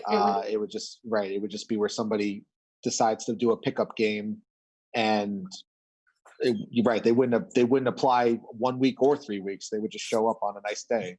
So it would be tough to, I don't know, pin something on somebody like that. Yeah. I'm sure I will come up with more, but I'm gonna go back around. Kurt. Thank you. Round 2. Yes. So maybe I just want to clarify maybe my positions maybe a little better. I'm all for, like, I want everyone to make a reservation with the town. I want the town to know, you know, if you're planning an event, you know, 2 weeks out, you absolutely should be sending in an email to Mike's office. Be like, hey, we're going to be out here, you know, so that way we have it on a calendar. Even if it's like a day of thing, I would, you know, just make, you know, I don't know if we can require that, but I don't know, it'd be hard to, but I think reservations are great. I think maybe Cassandra thought I was just trying to have a free for all. That's not what I want. I want, you know, if you're doing a big event, especially, you know, like the tree lighting, obviously that's going to need to have a lot of lead time. So that's why I kind of give like a little of an example what I think, you know, what we're missing here. So I could tomorrow morning call 15 residents up. We could go down, hike on Cranton, right? We don't have to call public safety. We don't have to call Mike. We don't have to call and get insurance. We can go walk on a trail. It's a trail through the woods. So it's rocky. It's tree roots exposed. If we walk on that, we can get in our cars. And then if we go to the town green to complain and we're like irritated how crappy the trails are, whatever. We went to the town green. We're now inviting the same group who just used town property to go stand on the green and chant that we want better trails. We're now in violation of town code. That to me is just unacceptable. It needs to be changed. That's what I'm really looking for here. I'm not looking to get rid of, you know, any kind of knowledge of, you know, big things going on. I want people to have the right to express themselves without having to go through this rigmarole of insurance, liability. I mean, what's the liability insurance for the town walking on through Crandall? I mean, you know, these are real things, and we don't have to, as far as I'm concerned, as far as I know, we don't have to get a permit. We don't have to get insurance to go use Crandall. I mean, so why is it the town green? What's the town green so different than all of our sports fields, all of our recreational areas, all our conservation areas, all our trails? What's the difference? That's what I want to get to, and that's what I want to change. Thank you. I think with the sports fields, if anybody organized sports, they have insurance. That one is different. No, I can go right now down to one of the Tolland soccer fields and run around with some friends and kick a ball, or not in an organized way. That's what I'm saying. You know, what is there anything stopping me from doing that? No, I think that's the difference. Organized or not organized. You know, if it's an organized event, then liability insurance. If it is not, then I would assume that it would fall under the same policy. I mean, if right now I say, all right, we're going to have a meeting on the town green tomorrow. I mean, that's organizing something. I mean, so I understand what you're trying to say, like, you know, clubs or organizations who are planning this in the long run, but what does organized activity entail? It's kind of what I'm. Okay, Steve. So I may open a can of worms for Kurt on this, but for group use of Tolland conservation areas, you do have to submit a form and a notification with an estimated number of participants, whether or not it's open to the public. Like when the Conservation Corps Commission holds a night hike or a stargazing event, I believe they have to submit this same or a similar application to planning and community development with the responsible party's name and address, and the leave no trace policy is kind of met. So there's actually some policies in place that, yeah, if you were planning a specific event with 15 to 20 people on a trail, you know, from a formal perspective, or at least an area of kind of courtesy, you would technically want to submit this notification. So in case there was maintenance and trail work being done that day, it wouldn't conflict with an event going on that property. Not only that, and not being too nitpicky, but technically most conservation trails are only dusk till dawn. So at this time of night, you technically are not allowed, unless you have a night permission application submitted, to use a conservation area, which I believe the scouts use on occasion. But it's very rare and very limited to where they would even go. So just not trying to open up a can of worms, but that there is actually some paperwork in place for the town for the conservation area usage. My comments just in general, sort of one question, possibly for Town Manager Rosen, and I'm actually just losing part of it right now, so I'm going to go to the second one, is just maybe not a question, just a comment about the seasonality usage. With the Paul Kill Conservation Area, they made it pretty clear that there are certain times of the year that mountain bikers won't use it. That's why they made it dual use for hiking and mountain climbing and snowshoeing. But for the town green, we might sort of limit seasonality. I don't know if there's an official limit on the seasonality, but if there was a massive snowstorm, I don't know if there'd be an event that could possibly damage the green, people walking all over it, creating more moisture and more, condensation and condensation on the area that could damage it in the springtime. And actually now I recall my first question is, do we have a time limit like we do for the conservation areas where, after dark, you can't rent it for that purpose. It's for a specific event. I know this is more a question for forward planning, because I know the votives go out for, I believe, Memorial Day weekend for Permanent Celebration Committee. And we've been talking about events that might run into the evening time or into the nighttime.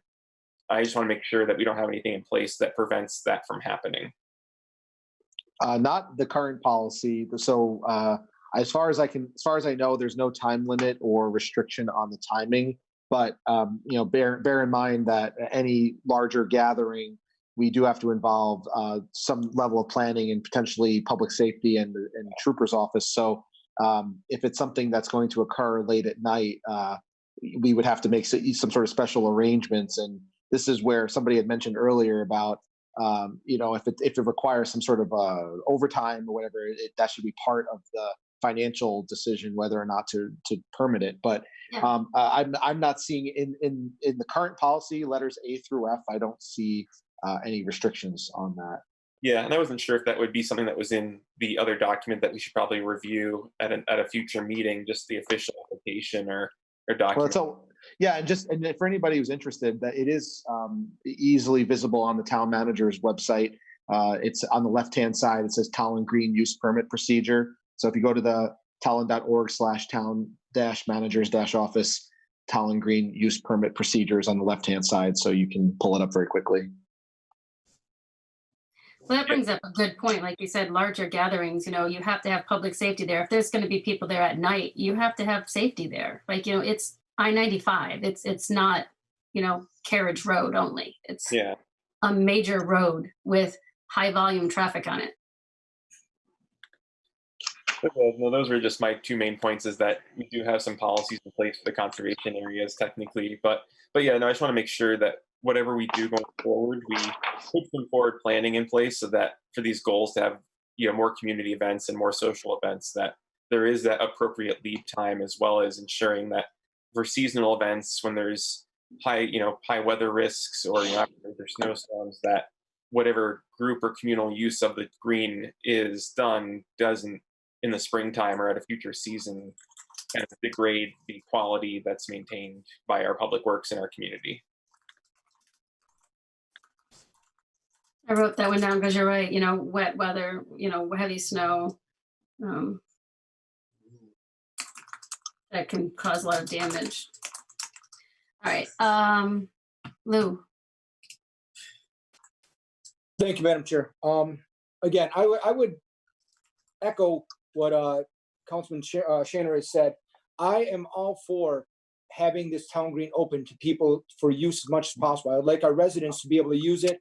I would like the people that live on the town green to be able to use it without restrictions. The trouble that I'm having is, and I don't want to set like an arbitrary number for a size of a gathering, because that's something that gets dangerous as well. But it's a matter of where I'm not more concerned with liability or injuries of the participants there. I'm more worried about the liability for damages that are done, the issue of houses and residents in the area. That's my main concern, and that's why I'm struggling with this issue of the insurance requirement. That the town is ultimately, no matter what happens, the town can always be held liable for any lack of maintenance or anything else for people that are injured. So going to Mr. Shaner's point, if he goes walking on the trails or at the park and he injures himself because of a known hazard that the town hasn't taken care of, then the town will be liable. That's not an issue.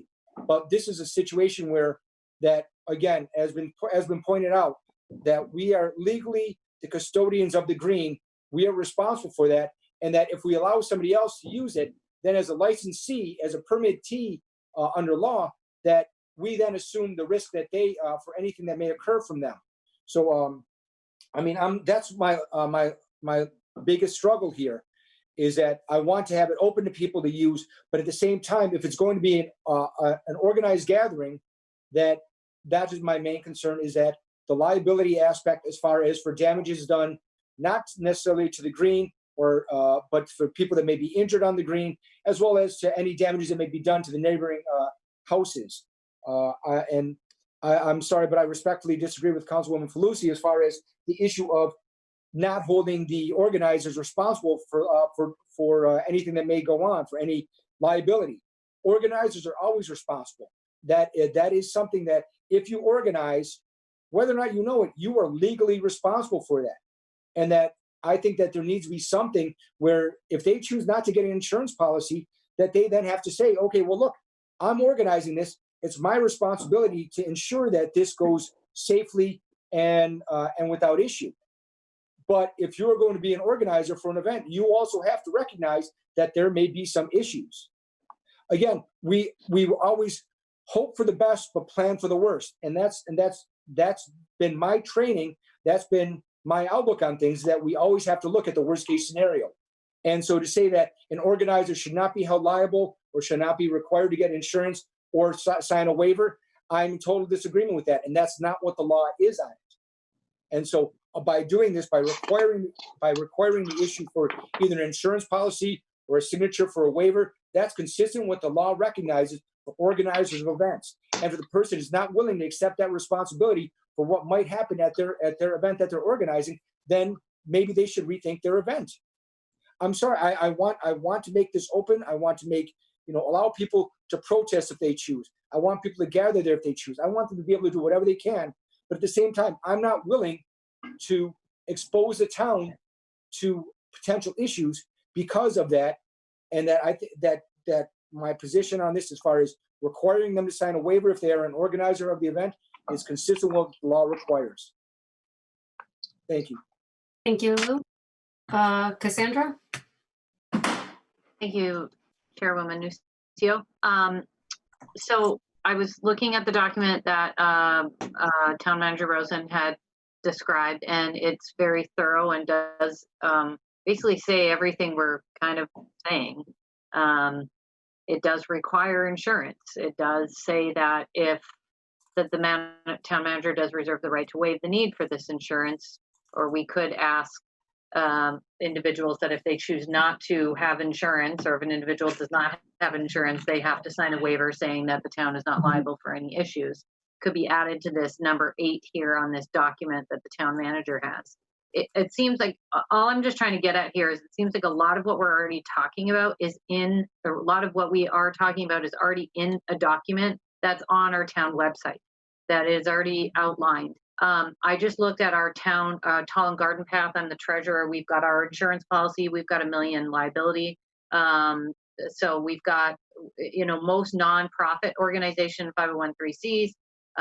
They have liability insurance, so they would be able to provide that. The general person may not, may be a little bit prohibited. And if the purpose of this discussion here is to look at this policy number 6 and edit it because it's not up to date. It says a lot of things that are out of date. Make it consistent with the document that's already on the town website, and then maybe be specific a little bit more on the policy here regarding the insurance. About it doesn't say that the town manager can waive it on F here in this policy, but it does say this online.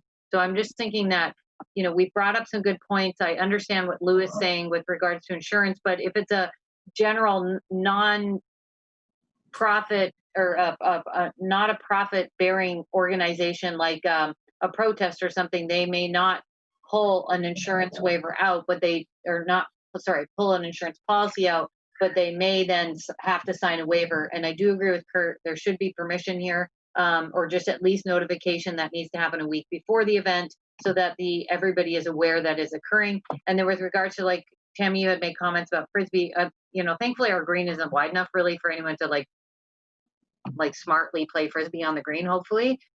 They can look at the non-existent statue, which is amazing. I haven't seen it yet. I'm so excited to see this thing one day.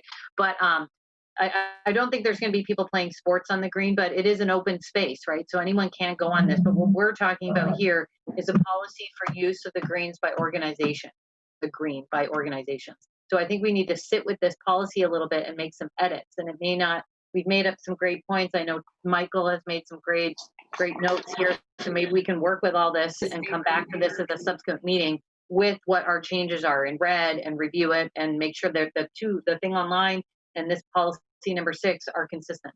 That's just why I'm at this. Thank you. Brenda? Sorry, I lost my mouse.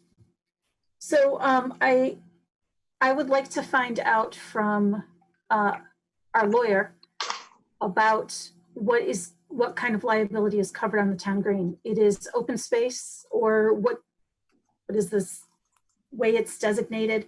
What liability we have for people using the green? If some kids decide to go out there and kick a soccer ball around because they were in the area, and one of them trips and breaks their ankle, what is our liability? Just because it's been asked. I'd also like to find out about the difference. There's nonprofit and not-for-profit. And when we're talking about those pulling, if we decide to go the way of requiring them to pull insurance, it's going to be a different charge or a different value. I think I want to see less regulation about using the green. This is public space. It's paid for by the taxpayers. We need to ensure that we all have access for use of the green and that we're not putting policies in place that make people feel that they are unwelcome, especially when it comes to expressing their views or sharing time with neighbors. Going to seasonability, we have at least 2 events that happen on the green in the middle of winter that have happened with snow, that have happened with pouring rain. We have times with parades, it's been pouring rain. This is the green. We have to expect that use of the green when we have events is going to mean we're going to have to reinvest in the grass, or we're going to have to pick up after people after a parade. Please, people, don't start leaving your litter behind after the parades. But these are the expectations of an open space, of a public space for people to use. So I feel that we're getting very dangerously close to feeling welcoming to people, and feeling that certain organizations might not feel welcome to be able to use the green in Tolland. My First Amendment rights do require me to fill out a permit if needed, but it does not require me to take out insurance.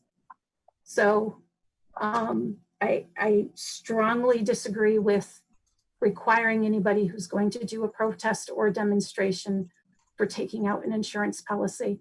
I would like to see what we would decide on a waiver, but to make personal liability for everybody who might show up for a public event or a public demonstration, I believe is inappropriate. And I'd love to hear our town lawyers ruling on that. Thank you.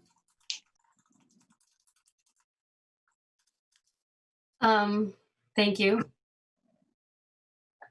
I take a little of exception with saying that we're making it unwelcoming for people. Kurt brought this up because he felt that it was too restrictive. So we're looking at making it less restrictive. And I don't think anybody has in any way, shape, or form indicated that we're trying to make it unwelcoming for anybody. I don't believe Kurt was making it unwelcoming at all. I believe Kurt is asking for it to be opened up, but I hear a lot of phrases that are being used that sound like we are trying to restrict people out by creating more policy that makes it feel that some groups may be unwelcome, or make it prohibitive for groups to feel like they are welcome to come out on the green. I don't really agree with that. I think we're actually trying to reduce it and just talking about it, but you know, you're entitled to your opinion on that. Kurt? Did you skip John? I think he was supposed to go second time. That's my fault. John, then I'll just remind me that you're after John. John. So I just want to expand on what some were saying, especially about the spontaneous gatherings on the green. I think we need to differentiate between an organization who wants to use the green to deliver a message and a spontaneous gathering, because we don't want to be burdensome to the people that live on the green, and we don't want to, you know, make people feel like they can't gather on the green without getting permission. So I think we're kind of mixing these two things together. So I think we need to differentiate an organization that wants to use the green to deliver a message. And that's the type of thing I think they should have to, you know, maybe take out a liability waiver, or at least sign a waiver, or take out liability insurance. But obviously we don't want to be burdensome to the folks who live there. So that's my issue, is just to be able to separate the two.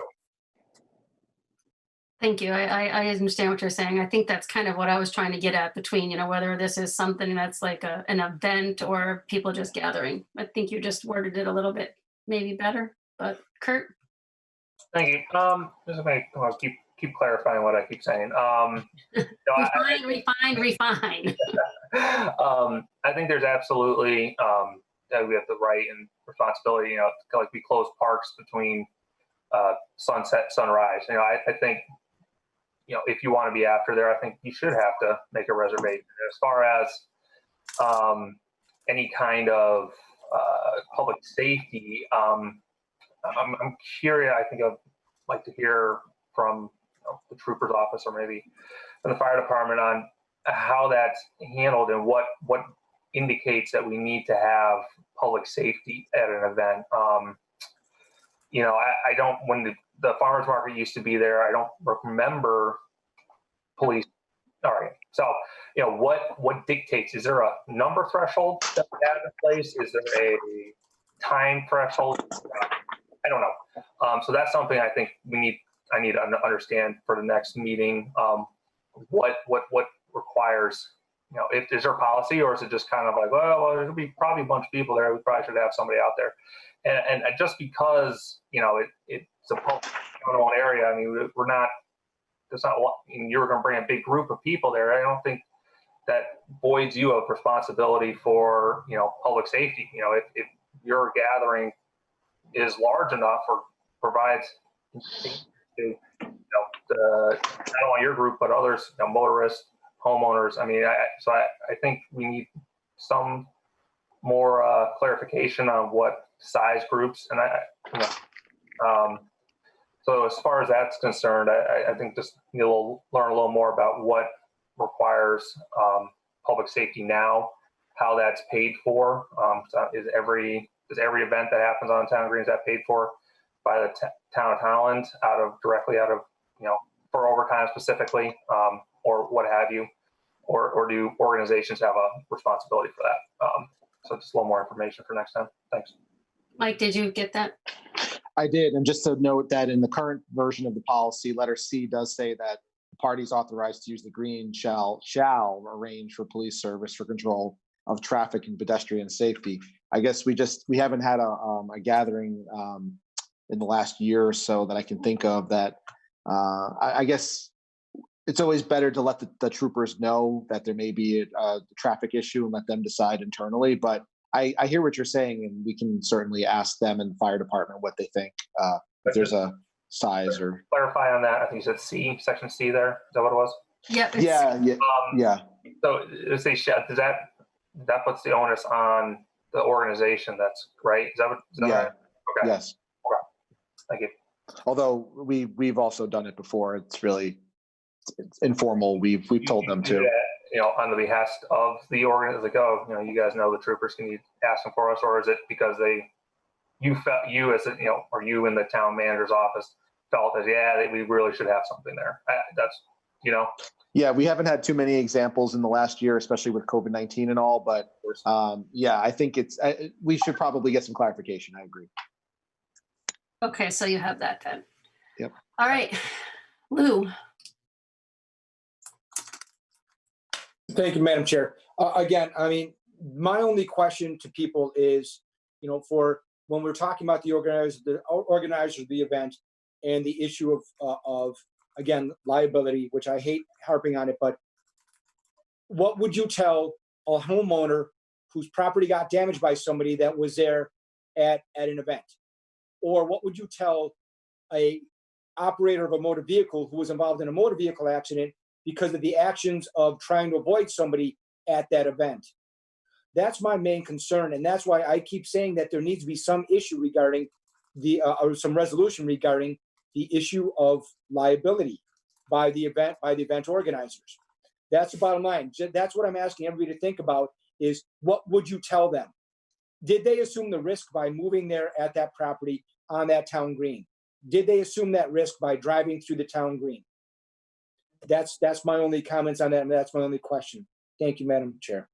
Thank you. So I guess that's kind of, maybe we need to understand a little bit better between like people personal use of the green and events. So what I'm going to say is, Mike, you've listened to us ramble for a good 45 minutes here about this one thing, and I see you have like a bazillion little scribbles on your page there. So if you can try to quantify what we have pulled together, and we can, everybody look at that policy again and have a little more refinement around what suggestions you're thinking to make for the next time we bring this up, and also review the policy that is on the page, because that is slightly different than the original policy. Madam Chair, I just wanted we didn't really take any straw polls tonight or anything of all the various ideas that have been thrown out. It'll probably be a little bit tough to try to compile a document that is all inclusive. What I may do is when you arrange to have this on an upcoming agenda, we can maybe put all the ideas down and then have some straw polls at the next meeting. I'd also maybe recommend that we have some more staff that might be useful, like Scott Lappin from DPW, perhaps John Lytell or Kevin Eklund. I don't know about if we need to ask our town attorney to attend as well. Perhaps we can talk to them offline and see if they'll issue an opinion, but just to bring more people into the discussion for our next meeting. But I don't think it makes sense to necessarily compile everything yet because I don't know where the council is with everything yet on this. So can you maybe just then compile a little bit of what we were talking about rather than like not make any changes or anything, but just some of the high level, because like as far as the lawyer, I don't know if we would have to have the lawyer at the meeting or if what we need to find out is how liability is currently handled. No, I don't think that's a lawyer thing. I think that's our regular liability, like insurance stuff. Like if somebody gets hurt on a trail or if somebody gets hurt on a field, what's our liability for that? I don't know if we need a lawyer yet, but maybe. I don't know. Let's just try to get all the issues out. I've got like pages of notes here. I can send you what I have if that helps too, just to try to kind of pull together what the sticking points were, so we can talk about that. I do agree with having Kevin, John, Scott all available to answer some of the questions that were posed. So are we all okay with where we are at with this I got hands up, Steve. Yeah, no, I don't want to belabor the point too much more. I just wanted to make one recommendation either to Town Manager Rosen or to ourselves as counselors to do our independent research, is maybe observe other towns with town green policies and see if we can find any comparable language that doesn't necessarily have us rewriting the entire policy, but perhaps utilizing existing practices in other towns that could be applicable to us. And then I'll wait for Councilor Luba to have his comments, but I just want to mention possibly having a motion at some point to table this discussion to a future meeting based on the conversation that was just had about continuing it and having more town employees present to help rectify certain questions or concerns. Yep. Maybe it would help. I agree with you. Maybe it would help, Mike, if anybody has any specifics that they definitely want pulled together to send to him, any like high level questions or specifics. Lou. Thank you, Madam Chair. And Mr. Jones, thank you, Mr. Jones. I was actually going to make that request as well, that this be tabled for us for that same purpose. But what I would ask through you, Madam Chair, is to Mr. Rosen, is again with the insurance issue, is to check the town's liability issue, but also if the town authorizes an event, what our liability would be by authorizing an event, and if damages or injuries occur because we authorize that event. Thank you, Madam Chair. Thank you, Mr. Jones. No problem. And if you'd like to make that motion, I don't mind allowing anyone else to second. It doesn't always have to be me making the motions and other people seconding. I know it's sort of a formality, but I like that diversity is the spice of life. All right, then, Madam Chair, with your permission, I would be making a motion that this matter be tabled until a future date, and that we could take this issue up again once Mr. Rosen has the information that we've requested. Thank you. I'll second that motion. Thank you. Any discussion? All those in favor? Brenda? Aye. Cassandra? Aye. Steve? Aye. John? Aye. Lou? Aye. Kurt? Aye. I'm an aye. That passes unanimously. Thank you. Very good conversation. That gets us to the next item, which is 8-3, signs on the green.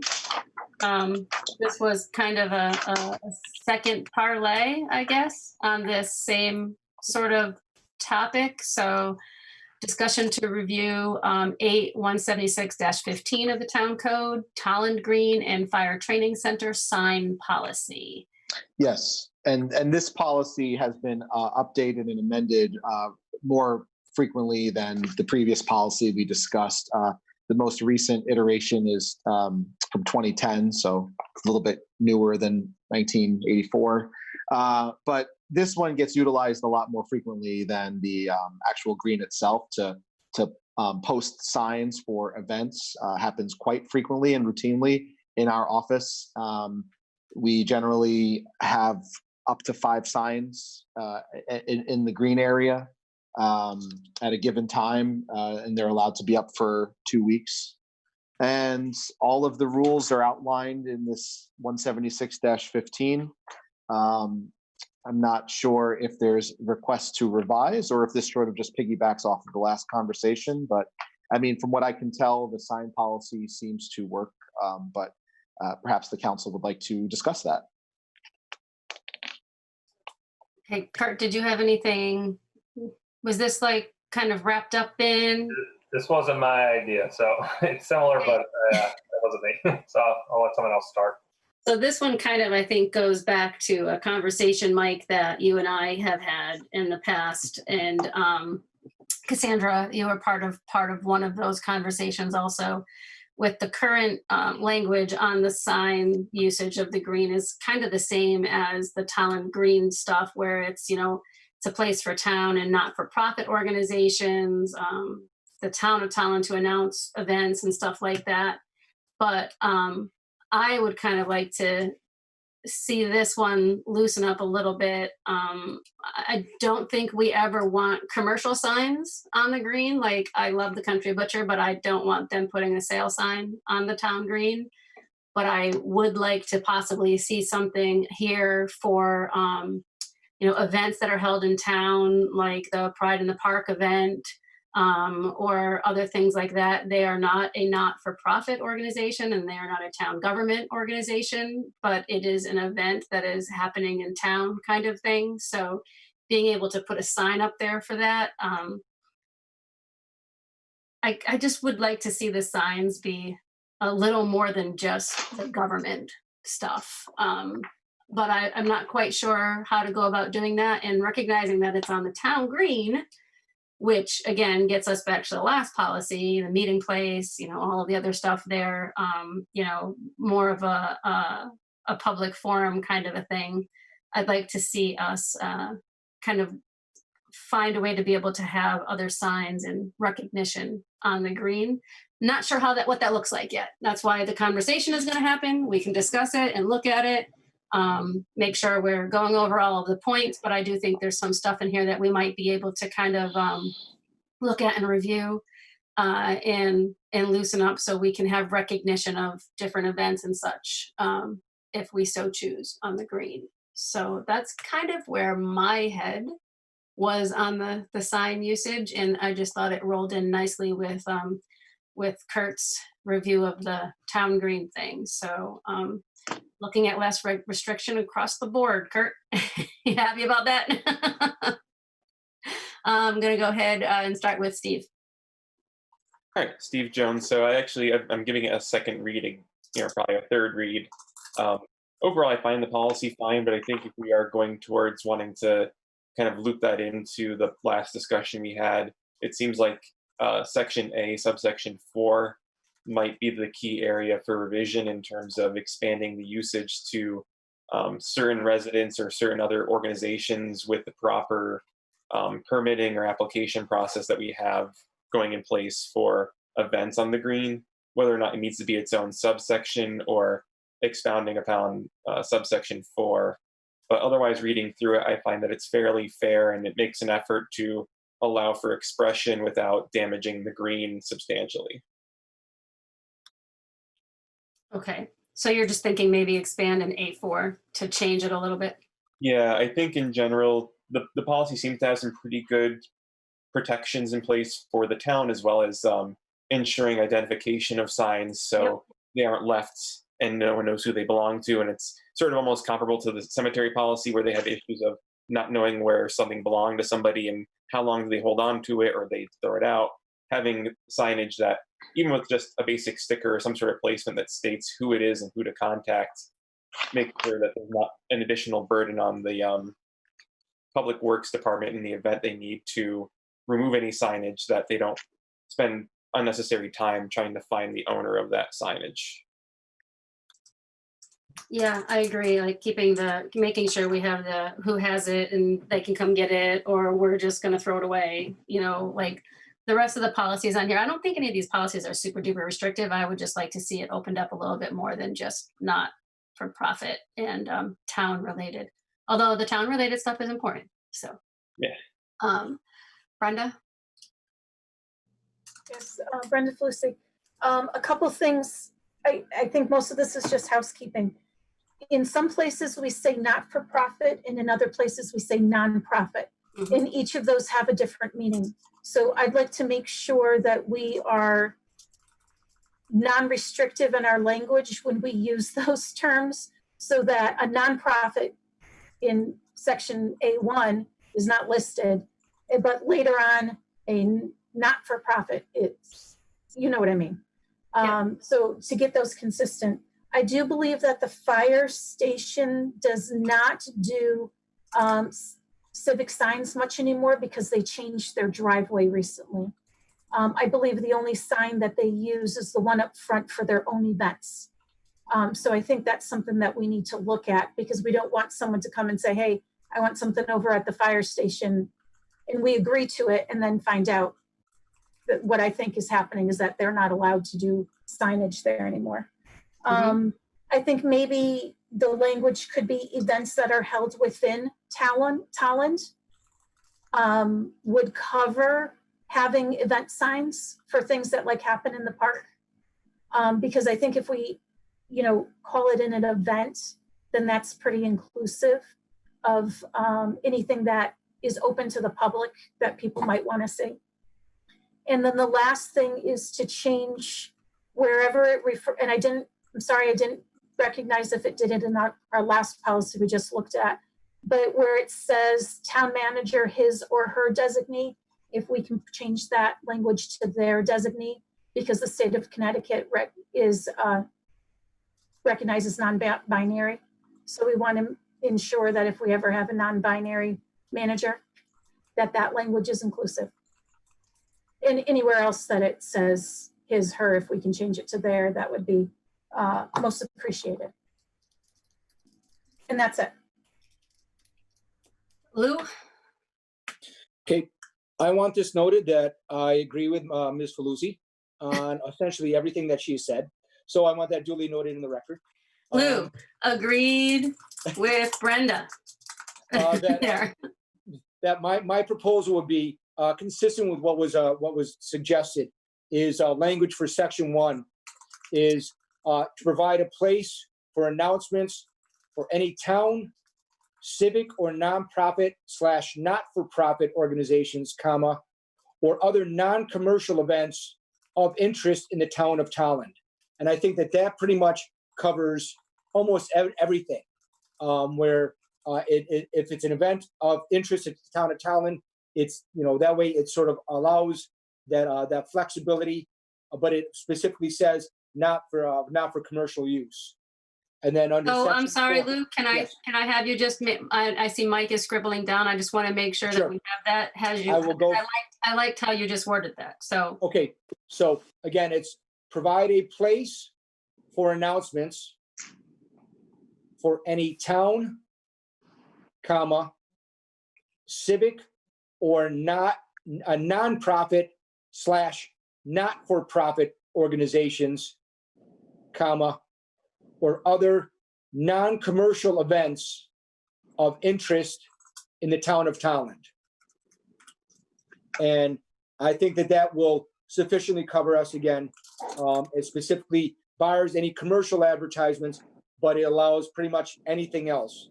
And then for section 4, basically the same language, that it restricts sign posting privileges to town, civic or nonprofit, not-for-profit organizations and non-commercial events approved by the town of Tolland. Can you say that one again? Sure. Basically everything I just said. Yep. But it says, restricts sign posting privileges to town,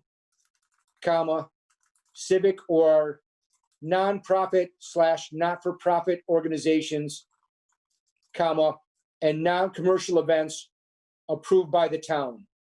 So that basically is consistent with everything that's already in there. It's just expanding the language to include, to expand the term. So it's not just nonprofit or not-for-profit, but any events of interest. So that means that if that a group that is not really a nonprofit or doesn't have their nonprofit designation would like to have an event that's approved by the town, that they can then put the sign on the town green. Okay, did you get that, Mike? Yeah, I just had a quick follow-up though. What does it mean to be approved by the town though? How do they get approved by? I'm just using the language that's currently inside the existing policy. So maybe we have to remove approved because the town isn't going to be approving, a lemonade stand on. I think it's this, I think that it was a little inartfully worded, where it should be signs that are approved, not events that are approved. There you go. Signs that are approved. Okay. That makes more sense. Yeah, because I took the language that was inside the existing thing, and even then, as I'm reading, I'm like, yeah, no, it should be signs approved by by the town, not events approved by the town. Yep. Okay, so maybe we're going to need to do some wordsmithing on that number 4 there. Thank you, Madam Chair. That's all I have. Thank you. Cassandra? Thank you, Chairman Nucio. So I'm looking at the policy, and I agree. Same with Lou. I agree with Brenda. That doesn't need to be duly noted or anything like that. I agree with Brenda. And what Lou's words were, but again, what like Town Manager Rosen said, how are we approving these signs? I don't see a approval process anywhere. So this Cassandra, this is the approval process. The number 4 there, organizations placing signs. Yeah. So they come to our office for the usage of the green, and they go to the fire department if it's the usage of the training center. And then we put a little green sticky on the back of it to let people know that it's been an approved sign. I feel like that needs to be placed like that. I don't know, just where it's written. Maybe that could be clearer. I don't know. It just could be clear. Like if you'd like a sign, have it approved. Here are the signs that could, I don't know. It just could be rewritten a little bit more clearly, but that's just my thoughts there on that one. But I like the policy. I just like to say I like it. And that this more inclusive language sounds great. And maybe we can make it a little bit more clear how it's actually approved. Do that. That's an easy one. John? Thanks. So I'm looking at letter B, section 5, and it says signs may be placed at either site no more than 14 days prior to an event and must be removed within 2 days following an event. So I think we need some language around organizations that recognize a certain month. So there are a lot of organizations out there that say this is our organization's month for recognition. So American Heart Association may choose the month of February for, cholesterol awareness or whatever the issue is. They use that month as their recognition. So I think there needs to be some language, or there needs to be some clarity around what signs can be placed in recognition of a certain month, and how that process would work.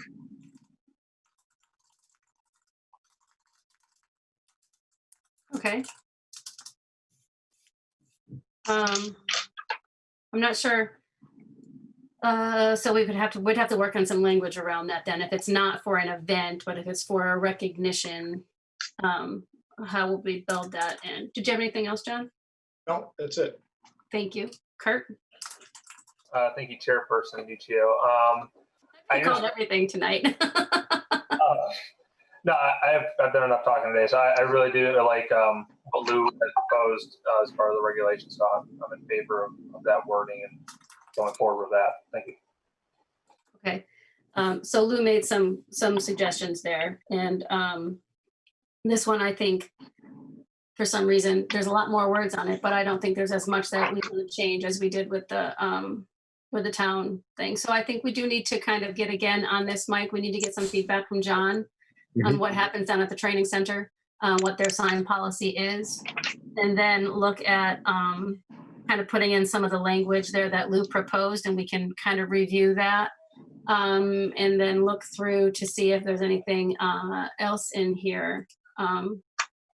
Again, if anybody has anything significant that they would like to kind of change other than what we're talking about. There's a lot more on this one, so I don't want to go down a 45-minute conversation if we don't have to. It sounds like the majority of people were pretty good with this, just looking at for some opportunities to standardize the language, add in nonprofit along with the not-for-profit, recognize any event that's held in Tolland as the ability to put a sign up, and possibly creating some language for recognition for month stuff, or, you know, Nurses Week, or, you know, any of like the national kind of the things there. I'm not quite sure what that language would look like. Mike, I don't know if you want to maybe stab at it. Yeah, I think you would need to change A1, because A1 specifies just events of interest, and possible recognitions as well. So that way you cover that in A1, so then you bring it back later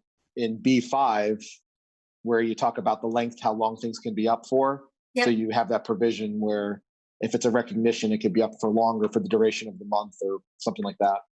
So maybe we just add language in under maybe under one, after A1, one, under two, and say recognition of like a, you know, like a recognition rather than an event. You know, we put in like a slightly different piece of language around recognition. And then in 5 down there below that, we would put slightly different language around the duration of when a sign could be up for recognition. Yes. All right, so let's see. So my comments on this kind of mirror pretty much everybody else has. I don't want to limit it to 501c3s or not-for-profits. But I do want to limit it to anything that is trying to generate a profit, so no business. I don't want to see any kind of like business signs up there. For number 3, and I think it was protecting the integrity of the lawn of the town green. We prohibit posting signs that can cause turf damage, and then it gets down to talk about the regulations, and it's typically an A-frame. It's like a sandwich board kind of a thing that does not stick into the ground. Right. I think I'm okay with that. My concern was if we wanted to do like kind of what John was saying, like a recognition thing, but I think we can do that within the same guidelines for size and everything else that we currently have. I don't think we need to do anything special. I had some questions about like if we try to put a banner up, we would have to stick something into the ground, but I don't think we need to go there. And I want to make sure, you know, again, no political signs. Absolutely not. That's a not-profit, but no, nothing that has anything to do with politics at all.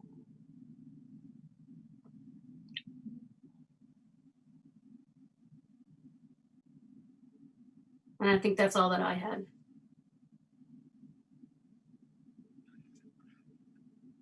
Anybody else? Oh, Lou has his hands up. His little blue hand. Yeah, little blue hand.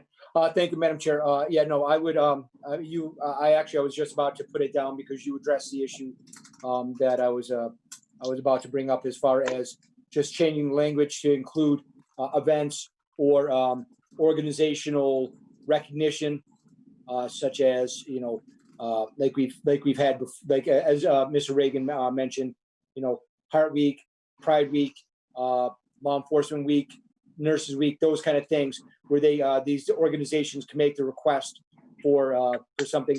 And I think at that time, what we can do is for that, have them include their request, and this is something we could do on a form, that they could make a request for a length of time. But I think that's already been addressed, and that's something we could address at a later point when we're hammering out the final details. Thank you. Perfect. Thank you. Steve.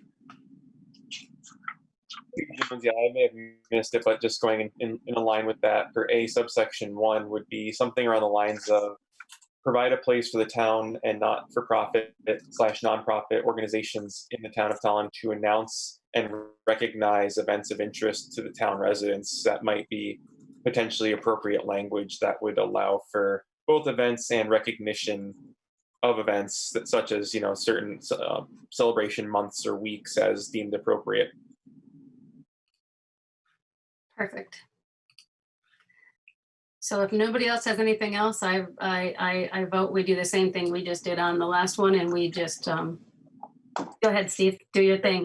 Madam Chair, I'd entertain a motion to table this subject to a future meeting and Town Manager Rosen's office providing a redlined revision to the policy. This is Brenda Flucio, second. Any discussion? All those in favor? Brenda? Aye. Cassandra? Aye. Steve? Aye. John? Aye. Lou? Aye. Kurt? Aye. I am an aye. That passes unanimously. We will get this back on an agenda to continue our conversation. All right. Gosh, that gets us to 9, old business. Discussion of the creation of the Tolland Mental Health and Substance Use Advisory Task Force. So this Okay, is a follow-up from our last meeting, and Mike took all of our stuff and gave us another version here, if I can ever get to it. Yeah, it's on page number 64. Right, so we're going to continue our discussion of the town council goal under the new committee section to explore the creation of commission on substance use disorder and mental health standing committee, or alternatively bolster the previously established LCP. We have the document here that Mike has marked up that from our last conversation. Has everybody had the opportunity to go through and look at this and review it compared to what we had discussed last week? Yes. Okay, my first thing that I noticed is in the mission, we say issues of mental health. And understand, and under the task force goals under 1, understand the range of mental health issues. And I think we decided that we were not going to use issues and put in conditions. But I'm not sure that that works in the main section there. So community response to and resources available to address, I think we should just say, take out the issues of and just put address mental health, substance use and related behaviors. So maybe take out the issues of in the mission statement. And then if we can change task force 1 to the range of mental health conditions and types of substance use. Okay. Let's see. I did not have anything else on changes here. Does, I see Steve's hand is up. Steve, do you have any other changes? Yeah, Steve Jones, I agree with that. The other alternative would be to address the topics of mental health, substance use, if we want to be that specific. Otherwise, I'm amenable to just removing the language to be stating only address mental health, substance use, and related behaviors. So I'm not objecting to topics because we are reviewing those topics. Yeah, so I think that might is be a decent alternative if we don't remove the language. I would just change issues to topics. Yep. I'm good with that. So which way should you like me to draft it? To topics? Address the topics? 2 topics, yeah, because we're All right. addressing the topics of mental health, substance use, and related behaviors. Okay, got it. Nancy, I see you're on. I'm sorry, I didn't notice you earlier. You're on mute, hon.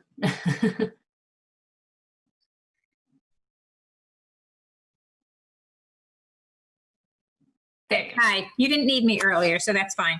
Okay, so I want to ask you, have you had a chance to look at this, and do you have any feedback for us? Well, the only feedback I have is in the actual agenda item background. And it says explore the creation of a commission on substance use disorder and mental health standing committee, or alternatively bolster the previously established LPC. And I think it should be and bolster the Yes. previous established LPC, because that's really what you're going to be doing. Right.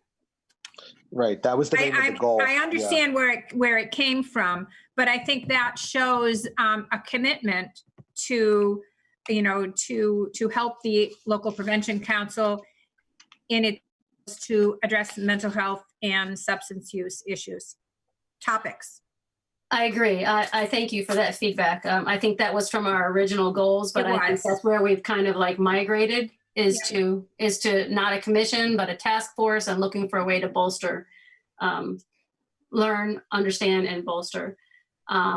Did anybody have any other feedback on this mission statement, the goals, and the other things? Because my next step here is I'm going to take this form and I'm going to send it over to Ashley Lundgren, the chair of the Board of Ed. And I'm going to ask her to get this on one of the Board of Ed agendas so they can review it and provide us some feedback, because we are, like we talked about last meeting, we are really looking for this to be a marriage between the town council and the Board of Ed to really cover the whole populace. And we are going to be reliant on them to help fill in the school age pieces of this. So I want to, once we have it all completed and finished, get it over to Ashley and ask for her to get it on one of their agendas when she can, so they can have the discussion. Steve? This might be a little bit premature, because I don't think we're at that point yet, but when we do reach a point where it's officially established, if we do establish it, I just want to make sure we recognize, and I would encourage counselors to allow Counselor Regan to make the motion for the creation of the council, or for this commission once it's done. Just a quick clarification. This will require a public hearing, actually. So before we can adopt, we will need to have a public hearing as well. Yeah, it's very far in advance. Just want to kind of make note of that. You know, just kind of the theme of allowing other people other than myself and one or two other people to do all this first and seconds. I'd like to get more variety in our minutes and general engagement of all counselors. Thanks for that, Steve. Forfeiting that crown, huh? I agree. I think this is definitely a motion that John would get to make when we get to that point. Brenda? I also noticed that we have Beverly Bellady on, and we just maybe should just check and make sure that we got everything that she needs in there also. I agree. I appreciate that you put the language about prevention models, because a lot of our grant funding is focused on that. Yes. So that may help us in the future for more grants. We like the sound of that, Bev. Yeah. You need your buzzwords. I know, right? You tell us what buzzwords we need to have, and then we put them in there and we make them actionable. So, all right. So did anybody, everybody's good with the removing issues in one and making it topics in the mission statement? Nobody has any other feedback around this? John, how are you feeling about all of this? I like it. I think it's great. Okay. Then if we don't have anything else, Mike, do we have to make a motion for me to send this to, I just send this to Ashley, right? Leadership to leadership? It wouldn't hurt. I mean, if you think that this is finalized now as amended tonight, it wouldn't hurt to have a motion to forward it to the Board of Education chair for their review at an upcoming meeting. Okay. Would you like to make that motion, John? Sure. Madam Chair, through you, I would like to make a motion that we take the Tolland Mental Health and Substance Use Advisory Task Force language and forward that along to the Board of Ed for their consideration. Can I get a second? This is Lulu, about second. Any discussion? All right, let's all in favor. Brenda? Aye. Cassandra? Aye. John? Aye. I jumped you over there, Steve. Steve, you messed me up with throwing off the crown. Lou? Aye. Kurt? Aye. I am a resounding aye on that, so this passes unanimously. I will take this language, Mike, after you update it if you want to send it to me, and I will send it over to Ashley and try to get it onto one of the Board of Ed meetings. Great. Okay. Go back up to the top. We have way too many pages in our agenda. Item 10. 10, report of the town manager. Okay, good evening. Mike Rosen, town manager. I don't have too lengthy of a report, just a couple of announcements and things. So one is our library director asked me to just make a couple of plugs for some upcoming programs. This sounds pretty interesting. On July 31st, there's going to be an outdoor magician program at the library. He's stealing my thunder again. Oh, well, maybe I'll, why don't you take the details of it then? But I do know there's going to be, well, there's 2 sessions and maybe you'll have the timings of the sessions, but she told me to advertise that there's 2 sessions and I think they're getting close to capacity because they still have to adhere to social distancing, even though it's an outdoor gathering. They're also going to have an author program, author to be determined, on August 5th, an outdoor Frisbee program on August 13th, children's singing duo on August 26th, civil rights documentary and talk with the creator on September 9th, and Susan B. Anthony program on September 15th. So that's just some cool things that are coming down the line at the library. So also, I attended the track meeting last night. We talked a little bit about that earlier. I've been working with the department heads on their performance reviews from the past year, so that's taking up a good amount of my time right now. And just one last thing I wanted to touch on. I don't mean to sound negative here, but we've been in talks with the recreation director about Celebrate Tolland this year due to the COVID-19 pandemic. The Bruce Watt, who's our rec director, checked in with the chair of the Recreation Advisory Board, and there's agreement that Celebrate Tolland would not be successful this year due to COVID-19.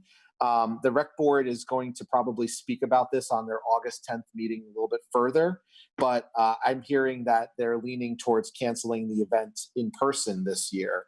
That does leave the opportunity to maybe doing some virtual measures, but I don't believe an in-person Celebrate Tolland is a workable solution this year. And in light of the fact that many other fairs and gatherings have been canceled, the Big E, for example, and some other larger gatherings, they just don't think it would be a good version of the program.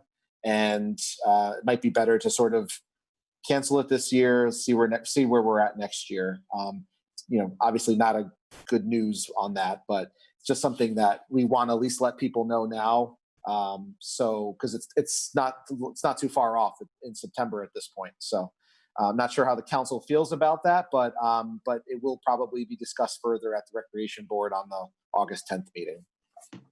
That's all I have tonight. Well, I am not thrilled about the Celebrate Tolland thing. I think that we could have done something with spread out tents and stuff like that, but I understand the concern. I just think we're not the Big E. We're nowhere near the Big E. And, we probably could have gotten rid of some of things like the bounce house and stuff, but still could have had the tents and the town organizations and done it we have it on a football field. It's massive, the place that we have it. So there's definitely room for spacing it out. But if that's the decision, it's the decision. Anybody have any other questions for Mike? Okay, that gets us to adoption of minutes.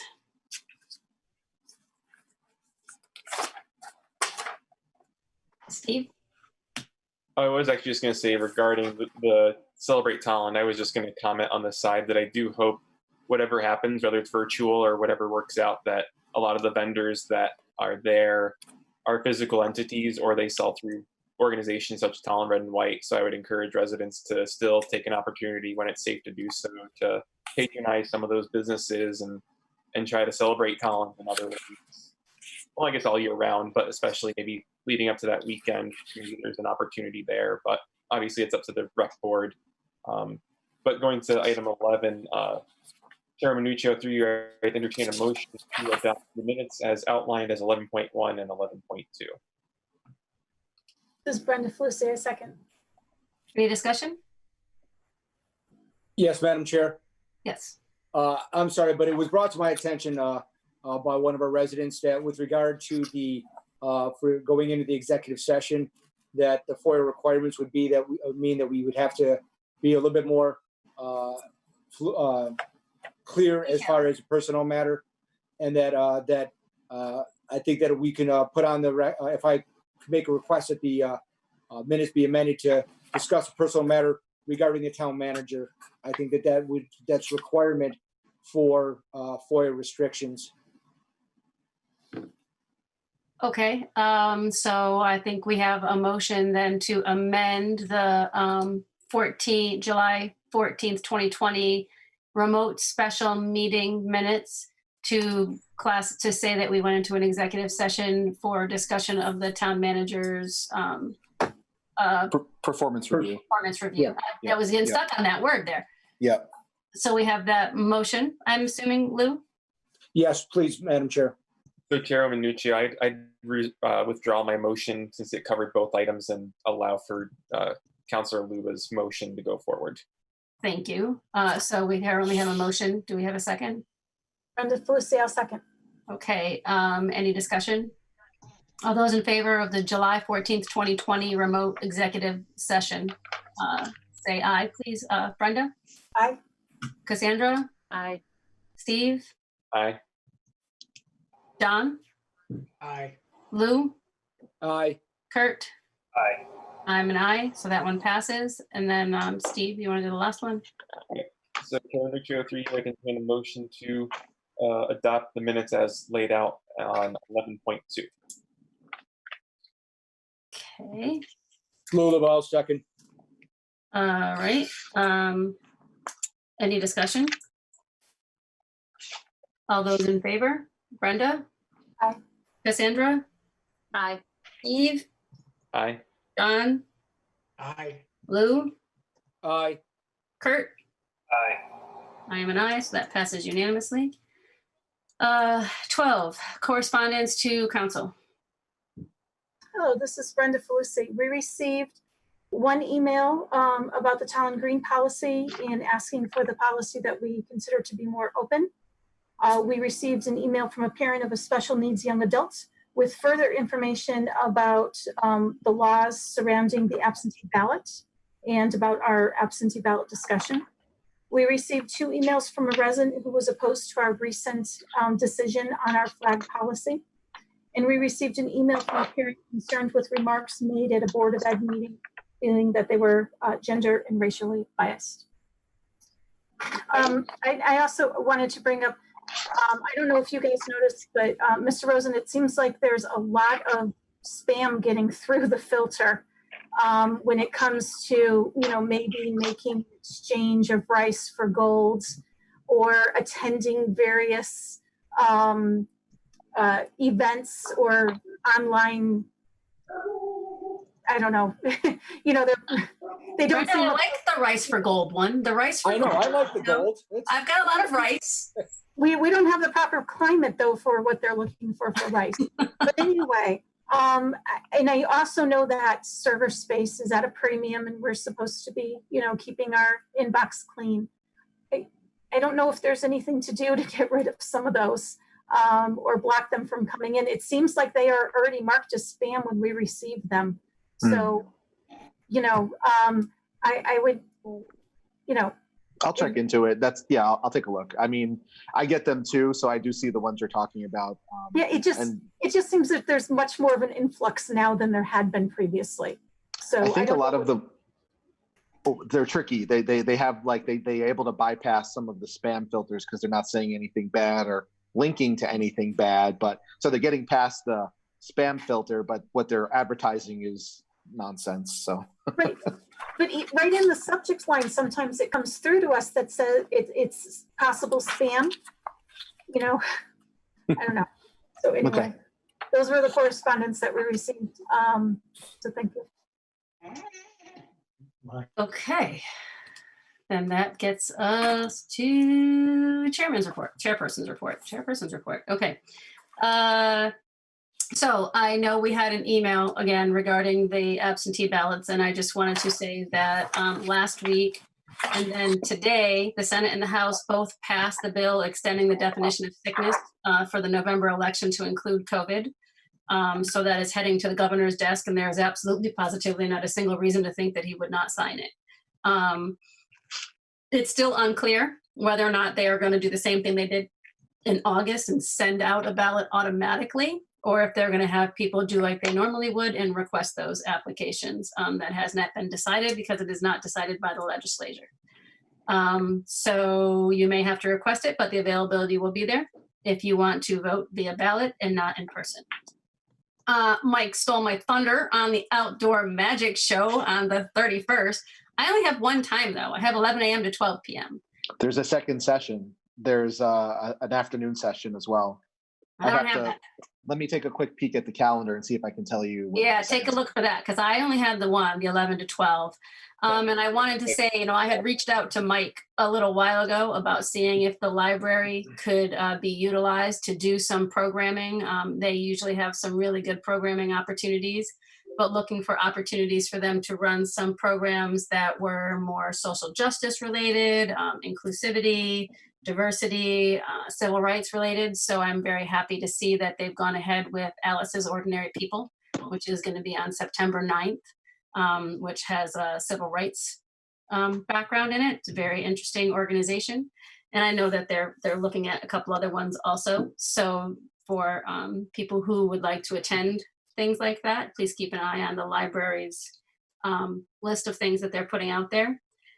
Chair hours are on August 6th at 6:30 p.m. via Zoom. We had quite a few people the last one. We had some really good conversation. We learned about rabbits. We learned about a lot of other stuff that was going on. So I encourage you to come to chair hours if you have the availability. And I think that's it for me for this month. So that gets us to communications and petitions from council persons. Do we have any petitions from council persons this month? Brenda. Yes, thank you. The first thing I wanted to bring to our attention, I want to say thank you so much for installing the ballot box. There's concern about, time. I believe the Postal Service has warned people it might take a little while to get things delivered. So having the ability to drop in the ballot box is important. However, the ballot box is not accessible by car. So somebody can't drive up to it and drop their ballot into the box. That puts a barrier for people who have accessibility issues, or may even have kids asleep in the car. I know when my husband is away with the military, or was, and I could guarantee if I had to go out on errands, the kids would fall asleep on me. So leaving kids in cars is an issue too. So I don't know if there's anything we can do to move that ballot box so that it is, someone can drive up to it to be able to drop their ballot in. It's a good question. I'll talk to Sheila about that, but I'm not sure how it was installed, if it could be uprooted and moved. I'll talk to Sheila about it. Right, and especially since now it's not just for the primaries that we're going to have accessibility for the November election too, which is typically, since it's a presidential year, much more use. That area is kind of hard to, loop around in or drive through. So I don't know what the answer is there. Just one quick thing on that. I thought too, we need to consider with that, Mike, I thought we had to have a camera on that. It has to be videotaped for all the time. So we would have to be cognizant of where it was in consideration to it being videotaped. Done. Yep, I will talk to the clerk about this. So I've had a few members of the public approach me, and they would like us to consider creating a task force or commission to take a look at equity and diversity. Some of the things that were mentioned that were on the list were things like hiring practices, planning and zoning or zoning rules, having equity training for people involved in government, things like that. I did do a quick search. Sustainable CT had added a lot of free equity training, but all their training filled up. I know equity training will be offered again for municipal employees and elected government officials in February. So, that's coming up. And then I also had a number of residents ask me to take a look at the flag policy and just consider adding one line that says a majority vote by the town council can add another flag, maybe if there's an event going on or if there's something that the entire town council agrees upon, for a reason we might want to fly a flag that's not on the list. So Those are mine. Okay, Steve? All right, Steve Jones. So the first item was just, I think there's been a lot of appreciation on the part of, I think, the council and the manager's office to really lobby for that section of the green that was partially torn up during the Connecticut water main renovations. That kind of created a bit of an issue when they renovated the green area and kind of made it a rumbly and bumpy entryway to the green. So just want to make that kudos to everyone involved and kind of pushing for that. I did want to know if there is a timeline for completion in regards to the walkway that leads between TIS and Parker Place.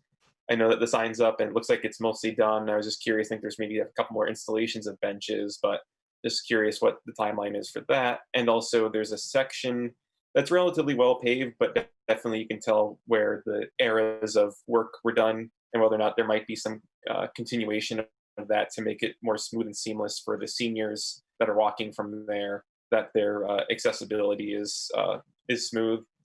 I believe that covers it.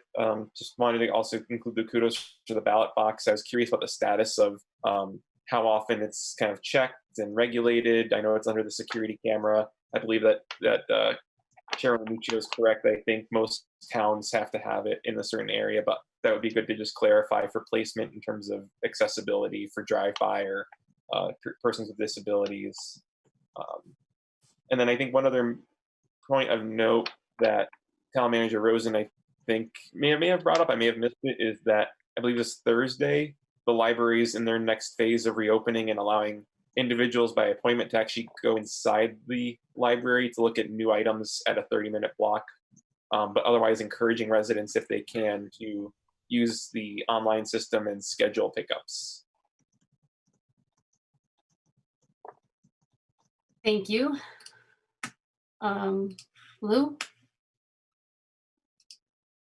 Thank you, Madam Chair. And I know I've said this before, and I'm not going to belabor the situation, but I would like to thank Madam Chair, Mr. Vice Chair, for their leadership in this, where we pushed through a creation of a commission that is going to the betterment of this community. I think that really shows that with the leadership of both the chair and the vice chair, that working together, that we can really, even though we each, all of us have our own differences of opinion on certain things, that when focusing on what is for the good of the community, that we can really get something like this commission on the people with disabilities done and really help the people that really need it. So I just want to thank you both for your leadership, both and thank everybody on the council for working together to really get this done. And that's my comment on this. So thank you. I appreciate that. And I know I forgot to mention that we were on the 30th anniversary of, I know I shared it online, but the ADA bill that was signed by the president is about 30 years old this year. So it was a good timing for us as well. It was kind of fortuitous, huh? Yeah. It works well. I mean, actually get back. Good job, all of us. Thank you all. So, anybody else? No? Okay. That gets us to public listed participation. Any subject within the jurisdiction of the town council. 3-minute limit. I heard you, Mike. If you're on a device, you can raise your hand. If you are on the phone, you can hit *9. When I call on you, please state your name and address. And we'll go from there. Karen. Yes, thanks. Karen Moran, 50 Merlot Way. Just as a Board of Education member, I just wanted to clarify some information that was discussed earlier about reopening. Even though the staff, the staff number was high as far as expressing desire to return to school, that around 26 to 33% expressed significant concerns about returning due to potential risks. So Dr. Willett wanted to be prepared for a lesser number that might not be there. So I just wanted to clarify that as we talk about reopening. The The document is quite extensive. It's 76 pages long. It's very involved. And it is on the reopening website that was created by Dr. Willett. And also, I was on Dr. Willett's coffee hour tonight, which was actually 2 hours.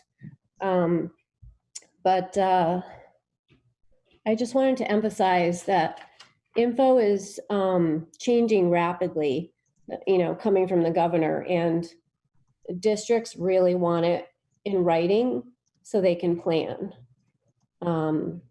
There's a big need for flexibility, but families also need to plan.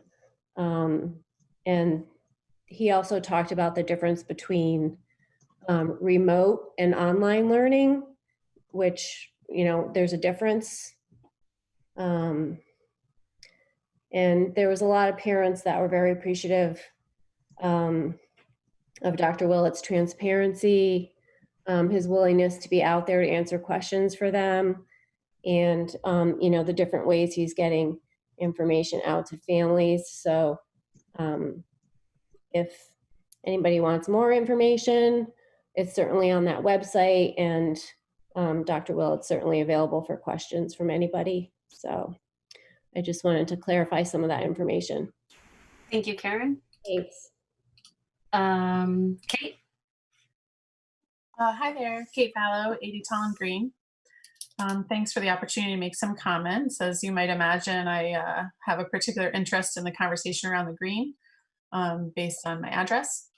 I appreciate Mr. Schenner's intent to bring forward this topic to make the green easier to use for residents. And as a neighbor and community member, I fully support easing restrictions and making the green a welcome place for everything from the farmer's market to a peaceful protest, such as the recent Black Lives Matter rally, to a resident being able to read a book under a tree. So thank you for that. I encourage the council to simplify as much as possible and to keep the fact that this is a public space as central in further conversations about this. I also want to address the comments surrounding liability. As a neighbor who lives right here, I can share that I'm more concerned about not having a parking available for my own guests than I am about the unlikely possibility of having damage to my property. I would appreciate a public calendar of events to help in my planning. Additionally, if liability is to be a topic, it would be relevant and important for the council to consider walkways in the area. The concrete sidewalk in front of my residence has been damaged for years, and work orders that I've submitted have not been addressed. I'm not sure if this is a budget issue or what. The historical stones have not been reset for quite some time, and they also pose a tripping hazard in addition to inhibiting accessibility in the area. I encourage the council and town manager to use this opportunity to refocus on accessibility of the green and to also assume full liability for these areas, as anyone using the space should have reasonable expectation that the town has taken steps to make this area as safe as possible and accessible. Thanks for your time. Thank you, Kate. Just one point of information on that. We actually are working with the Historic District about the accessibility of the sidewalks, the historic sidewalks, and trying to make them more ADA.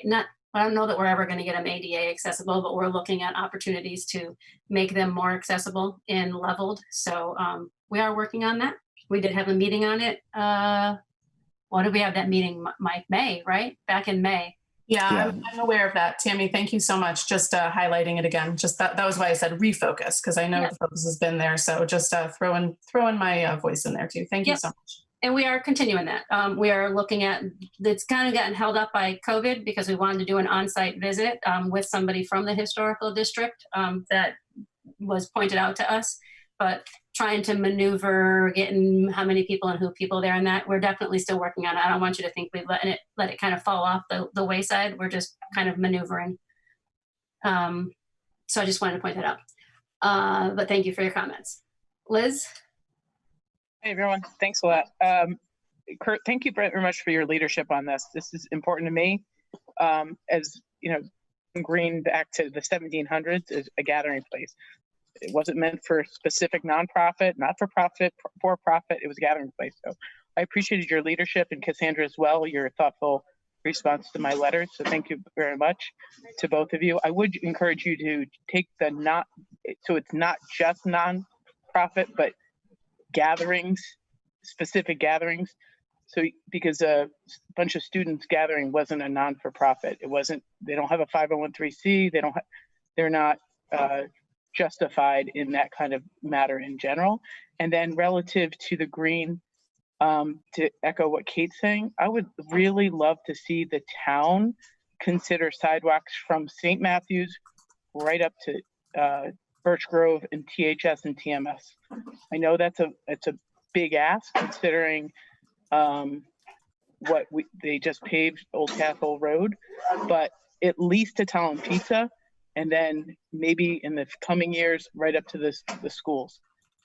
We have a lot of kids that could walk to school but can't walk to school due to no sidewalks. So thank you very much. Appreciate it. Thank you. Anybody else? Anybody? No. All right. With that, Steve? All right, Chairman Nuccio, through you, I entertain a motion to adjourn at 10:15 p.m. Do I have a second? I'll second. Luluba. Any discussion? All those in favor? Brenda? Aye. Cassandra? Aye. Steve? John? Aye. Lou? Aye. Kurt? Aye. I'm an aye. Thank you all for joining. Have a wonderful evening.